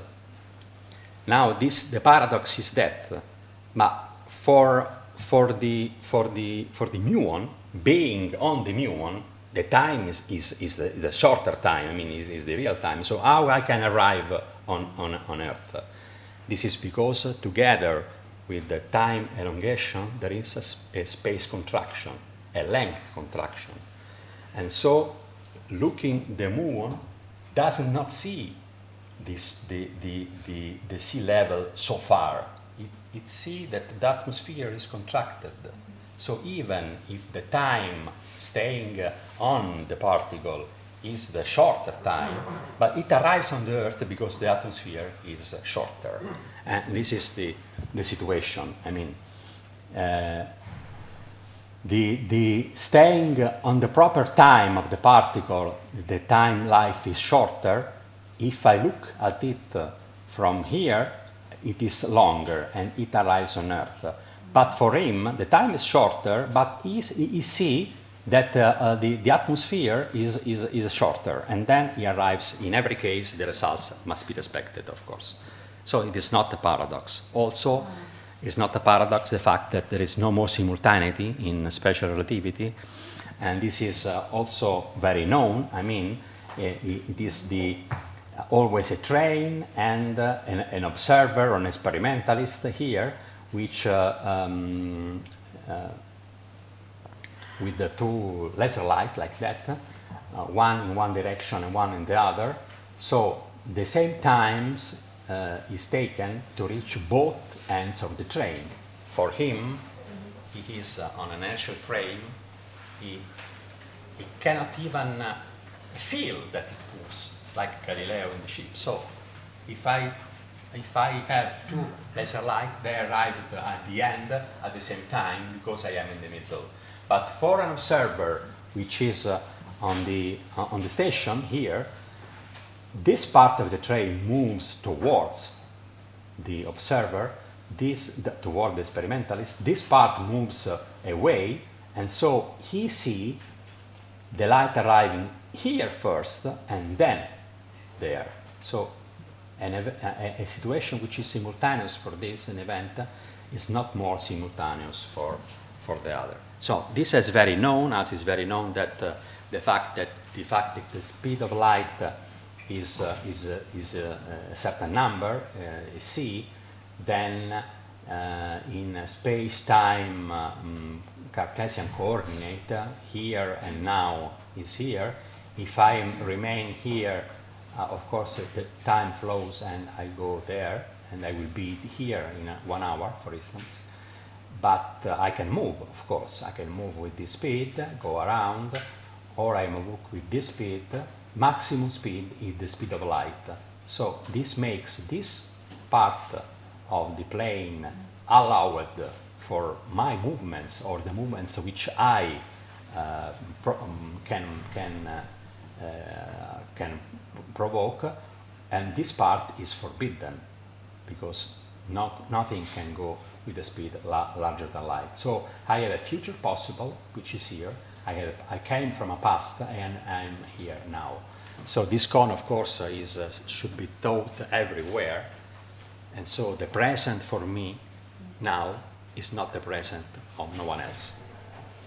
Because time, light, messages take time to arrive from one side to another. Well, these consequences of the special relativity are very well known, but Einstein went further and wrote this famous equation to understanding that gravity is manifestation of a space-time curvature induced by the presence of mass energy. Now, this equation is very known. Here there is the geometry. If there are no masses, no energy, the space-time is flat. Euclidean geometry holds, and this is 1, let's say, while if there is some mass and energy present, then there is some curvature, absolute curvature here. And this is a constant. C and G are the well-known constant. So, following Newton, if you have space, start with the laser pointer parallel, then the light of this laser pointer will always go parallel. This is a flat space-time. So even if there is a mass, the light goes straight. But if, in the case of Einstein, the situation changes, the presence of mass deforms space and time, the things are no more the same. This change the path of any objects and even the light around this thing. And to understand, well, Wheeler, as you know, make a nice synthesis. Space-time tells matter how to move, matter tells space-time how to curve.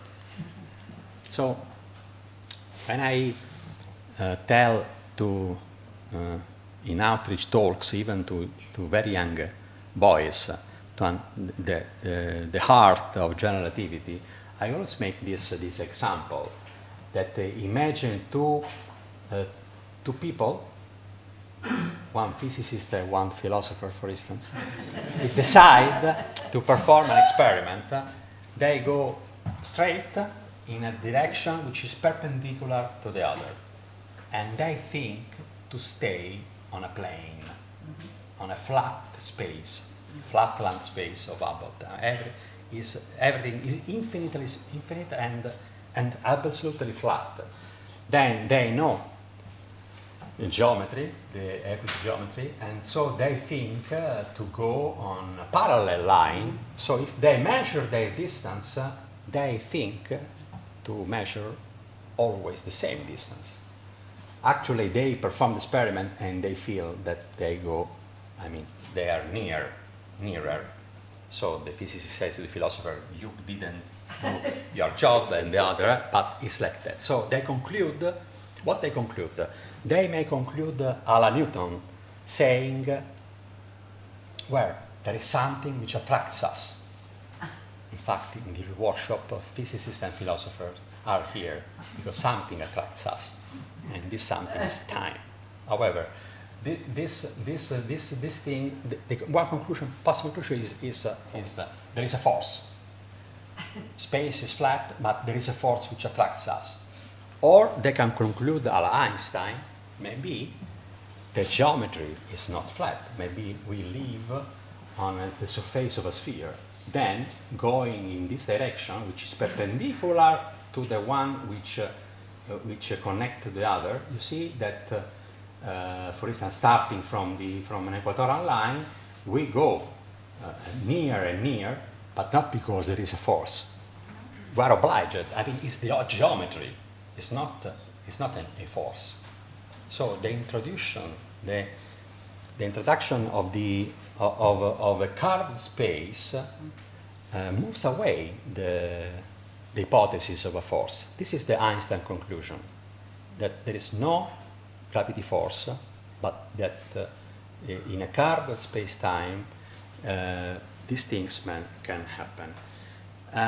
There is another equation which I find is more near to that than one can think. It is, I don't know how many knows this formula. This is a force, this is the displacement, and this is the elastic constant. This is the equation which governs this system. You have a spring here. The spring is characterized by a constant, elastic constant. The more the spring is rigid, the more this factor is large. You apply a force, and this is the displacement that you can realize. So you have geometry here, you have a source for the changement, and you have some resistance here. So see, this is the force, which means that the force is linear to the deformation. Let's say the more you push, the more you cause a strain in the system, and this makes the role of the strength of this linear system. Well, I state that this equation is quite similar to that. G is the geometry, and so is the x here. This is the force, I mean the source for the changement. So if you think to that, then this factor k, this elastic constant, turns out to be compared with the inverse of that. Now, this elastic constant, this is the elastic constant of the space-time. And how it is?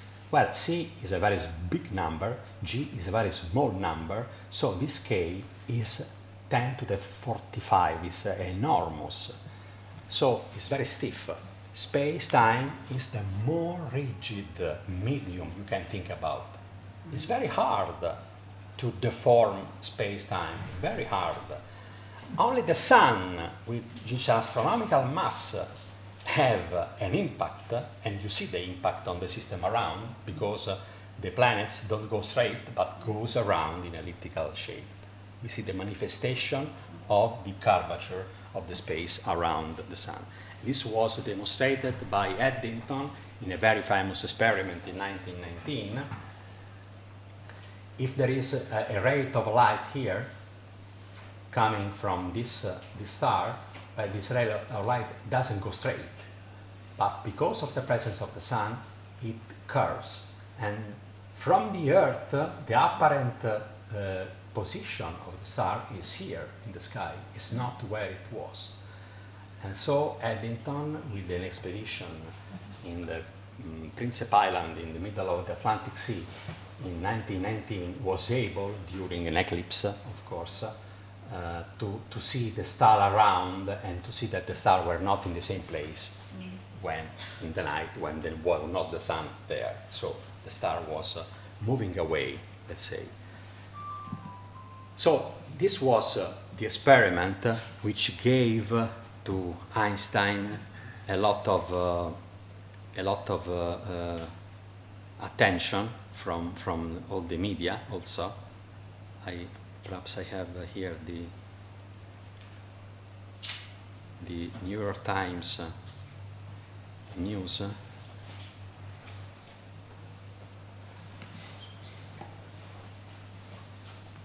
Lights are askew in the heavens. Men of science are more or less agog over results of the eclipse observation. Einstein theory triumphs. We are November 10, 1919. Stars not where they seemed or were calculated to be, but nobody need worry. And then he said that it's a book for 12 wise men. No more in all the world could comprehend it, said Einstein when his study published accepted it. Well, now we are more than 12 people to understand his theory, of course. Well, going to other possible paradoxes, let me explain to you how general relativity started. Started with what Einstein called the happiest thought of my life. It was very simple. I mean, you think that about the light, Einstein was impressed from the velocity of light since he were a boy, and he thought, if I could stay on the front, on the light front, what I see? I see everything freezed around. So, and this is another thought which is quite funny, because he realized that this situation in which you are in a closed room, let's say, in deep space, far from every mass, every source of gravity, you are there, fluctuating in the vacuum. Of course, you are fluctuating, and you are in a perfect inertial frame. If you put the thing in front of you and leave it, it stays there. Perfect. No force at all. Now, this situation is the same that if you were free falling towards a gravitational source. The same situation. There's a very small difference, actually, that here there is a convergent line of force and not parallel. But I mean, apart locally is the same situation, this and that. And another equivalence is between in a situation in which you are guided from a big thruster which accelerate exactly with g, you will notice the same effect than staying on the Earth steady. The same effect. Everything will fall here with the same acceleration. This explains also the trick of gravitational mass and inertial mass. Of course, if this situation is the same, of course here everything falls with the same acceleration. It is this one which guides you to this acceleration. So the equivalence of this situation, and the equivalence of that and this is at the base of the development in general relativity, and the base of the fact that light cannot go straight in a gravitational field. And the demonstration is, sorry, this drawing are my drawing, so he said, well, you know, look to this situation and to this. Okay, so we are in the first part. We are in this situation here. If you have a ray of light with a point like that, and you put just parallel to the ground, of course it is straight. And this is true in far space, where no reason why it should not go straight. But this situation is, say Einstein, equivalent to the one which I see from outside, someone which free falls. So if I see something in free falls, light cannot go straight. For me, it is a parabolic, must be parabolic. It accelerates this frame. So since it accelerates, to maintain this height, I would see from the ground, let's say, that the ray of light must go like that, because it is an acceleration. So this means that the light doesn't go straight, that more than the path which has the minimum length is not more a straight line. Gravity deforms space-time and deforms time. And this is I think this is very simple. I don't see this drawing elsewhere, but I think this explains why gravity deforms time, must deforms time. Suppose you are again in free space, and you have this pointer. You point on the top. Okay. So since you are in free space, you are in an inertial frame, and you have a system here, a sort of detector, which is tuned, calibrated on the frequency of the pointer. It's calibrated if he receives a light which has the same frequency of the pointer, then it starts flashing. Okay. So we are in free space, inertial frame. You point up there. The red light is or green, I don't know where. There are the peaks of the wave, if you want. He receives the same frequency. It flashes. We are all happy. But this situation is equivalent to the one which I could see from outside of a system which free falls, in free fall, with accelerating g. Now, if it goes in free falls, the light goes all the way at c. But I see that the top, the roof of this camera goes towards the ray of light. So there is a Doppler effect, clearly. Because of this Doppler effect, the light here is at higher frequency. It arrives at higher frequency. So this detector does not flash. Impossible. It must flash. I mean, this situation must be equivalent to this other. So this is the apparent paradox. How it is possible that here the frequency received is evidently the same, but if I see an equivalent situation, the same system in free fall, then I should see a frequency which is larger because the detector is moving towards the light front. There is only one way out. It is that since it is in free fall, gravity here is larger than gravity here. So this means that if there is a difference in the gravitational field, the light must be shifted in frequency. So it is necessary that it arrives here at the same frequency, otherwise the situation is not the same. But then there is a shift which must be compensate.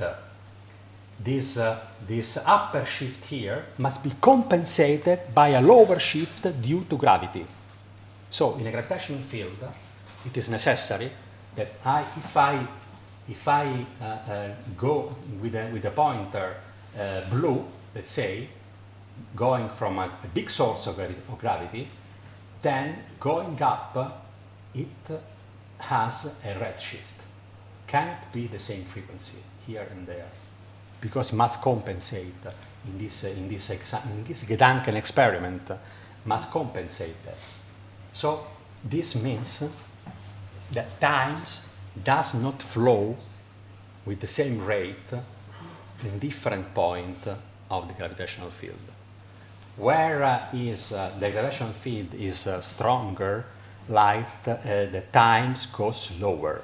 Where the gravitational field is lower, gravity goes faster. And in fact, if you think that these peaks could be the tick-tick of a clock, no? So here the clock is tick, tick, tick, tick, tick, tick, tick, tick, tick. Now suppose what thinks an observer here. He receives tick, tick, tick. So, for this observer, time is going lower. It flows lower. You see things going lower. This was demonstrated actually, the redshift by Pounder-Repka in 1959. And this means that, of course, where the gravitational field is larger, you are younger, and when the gravitational field is lower, you get going old faster. Of course, during a lifetime, this is a fraction of a millisecond, probably. So there is no reason to go to the sea, so if not for the beautiful sea, of course, because we longer is not appreciated, but it is a factor we can appreciate with the global position system. In fact, as you know, the GPS that we have in our car, saying the navigator, saying where is our car on the street, it knows the position because it communicates with the system of satellites going back and forth with the electromagnetic signal. But this system of satellites are far from the Earth, so the gravitational field is lower, so they must compensate to give the right information to the car, which is where the gravitational field is larger. In fact, this compensation is included when you buy all the object. This compensation is done. Otherwise, will be impossible to find the car on the screen in the right position. So we use general relativity every day. Actually, it works. It works, and it is not a paradox, and it's not a paradox, the famous twin paradox. You know, this is a paradox which is particularly tricky because it's not so simple, I mean, to understand. You have two twins which they separated, one go with the rocket far and at high speed, then it came back after a certain time, a lot of time, you see. This is very old now, but he is still young. How is possible? It is a paradox, because where is the source of the paradox? Is that from the point of view of this of this pilot, it is the Earth which moves and which goes. So the symmetry of the situation tends to give a conclusion which is paradoxical. It is not a paradox because there is only one of the two observers which experiments an acceleration, a turn, a U-turn, and another acceleration. Acceleration means gravity field. Gravity field means time goes lower. So to understand fully this paradox, it is not sufficient to introduce special relativity. Special relativity is symmetrical. If I am in the station, I said the people on the train, I see the clock on the train going slower. But from the train, it is my clock on the station which goes slower. This is perfectly symmetrical, actually. Only if one of the two stops and meet the other, then the comparison of the clocks will say who have accelerated and who not. So to understand this paradox fully, which is not a paradox, it's like that, I mean, really, you must introduce special relativity and general relativity. However, the general relativity teaches us that space-time has not simple containers for the things in the nature, for planets, for men, but space-time is an actor.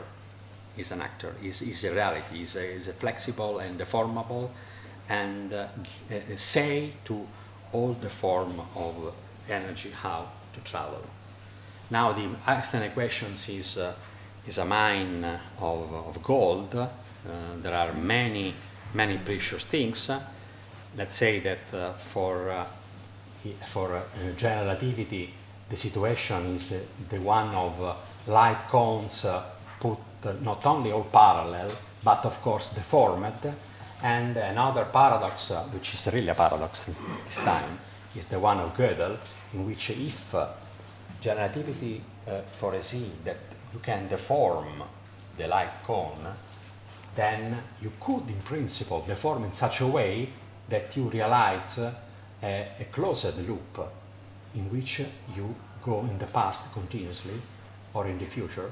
And this is really a paradox because there is a limit, and the limit is that in which the light cones cannot turn more than a certain angle, and the limit is the black hole. So I will end with the black hole. Black hole is quite known what it is. In principle, it is a mass concentrated so much that the gravity on the surface exceed a limit in which not even the light can leave the object. It's very simple to understand. In fact, the concept of dark star, the name black hole is from the last century, from Wheeler, but the original name 200 years before Wheeler was dark star by John Mitchell, because if imagine that to allow an object to leave the Earth, you must impress a kinetic energy larger than the potential energy which attracts the object on the Earth. So if the kinetic energy is larger than that, then M escapes. But not even the light can escape if this situation is realized. Because if the situation is realized, then it means that at least the mass is squeezed inside the sphere of this radius, which depends on the mass, of course, then you have that the escape velocity exceeds the speed of light. Now, given a mass, you have a radius inside which you must squeeze the mass to find the black hole. For the Earth is 1 centimeter almost. So if all the mass of the Earth were squeezed in 1 centimeter, you realize a black hole. For the Sun is 3 kilometers, for instance. And this radius takes the name of Schwarzschild radius. So what is a black hole? Black hole is the extreme fruit of gravity. The Sun deforms space-time when the deformation is always seen to dimension because you can visualize dimension. A compressed star like a white dwarf, it gives more deep, let's say, go more deep. Neutron star even more. The black hole is the limit in which this goes to infinite. There is a singularity here. Following general relativity, all the mass which enters inside its event horizon does not stay there, but must precipitate at the center. This is the results of the equation of general relativity. So a black hole is something which is empty inside, with all the mass concentrated in the singularity. And this is the region which protects, let's say, the singularity. Now, for many years, people thought if it is possible or if it was just an extrapolation of the equation. And the results is that black holes were predicted. Black holes are objects in which you have apparent paradoxes. For instance, the fact that time goes slower in a large gravitational field means that if you go around a black hole, near a black hole, times for you goes less faster than on the Earth. And then you can, for 1 month there, for 1 month here, you can have years on the Earth. So you can come back to the Earth and find your pronipodes, let's say, and this is not a paradox, this is true. Traveling time in the future is possible. Traveling is not in the past. There are all the other spectacular effects like spaghettification, because the gravitational field on your feet is much larger than on the Earth, on the head. So you are spaghettification is a word on the American vocabulary. Actually, it is the effect on a man falling in a black hole. Then there are other possible paradoxes, which is if a black hole is this deep hole in space-time, then there may be another big hole, and then there may be a connection, a wormhole connecting the two. So you could enter in a black hole and then going out in another part of the universe or in another universe. Well, black holes are not an object of speculation. They are real, were measured with gravitational waves, and I give you here, to end my talk, the visualization of what a camera could have taken in the place where these two black holes, they are the first signal detected in gravitational waves. This is 1 billion light year of distance of the source, and this is lower than the actual signal, but it is to understand this dance of two black holes which are fused in one black hole. No photons came out from this event, only the signal on the interferometers, and these are the various phases. This is less than 1 second, here and there. So this is a vibration in space traveling the speed of light, has this shape, and corresponds to two black holes of 36 and 29 solar masses.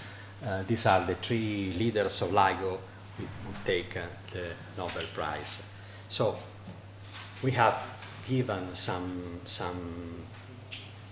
travel in space-time with some true paradox and some false paradox.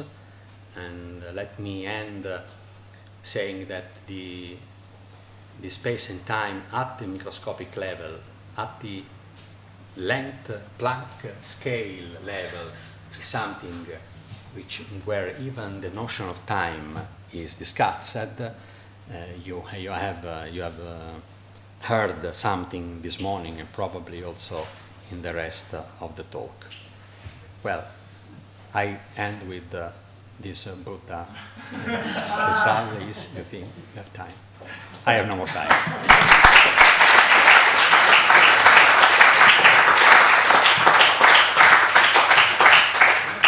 I already mentioned the advertisement on New Navigator. Correction, space-time correction included. Any question to Eugenio? Yes, thank you for a very nice talk. And my question refers to the muons example, which you introduce as an illustration of time dilation, the light clock example, but which could also, I guess, be interpreted as a first instance of the twin paradox without a closed space-time loop, a closed space-time interval. It is, in a way, already an instance of the twin paradox, because the muon that is coupled from the higher atmosphere must be accelerated as opposed to the Earth station, right? So how do you connect these two things, twin paradox and the muon? Well, the muon entering the atmosphere is considered going at constant speed, because it comes from a proton interacting with the atoms in the atmosphere. And so when the muons is generated, you can consider that the speed is constant. And in fact, looking at this object, the length is larger because for us his lifetime is longer. For him, there is a length contraction. So we know, I know why he arrives on the Earth. He knows why he arrives on the Earth, because the length is so everyone is happy. And the situation is reciprocal, however, because you see the atmosphere contracted. So everything, there is no paradox at all. But does he see the Earth muons slowing down as well? Is it reciprocal in the sense that the time of the Earth muons is slowed down 2 for the traveling muon. It should be if it's an illustration of time dilation, shouldn't it? Guarda, if I may. Poi possiamo prendere il microfono, guarda. Sure.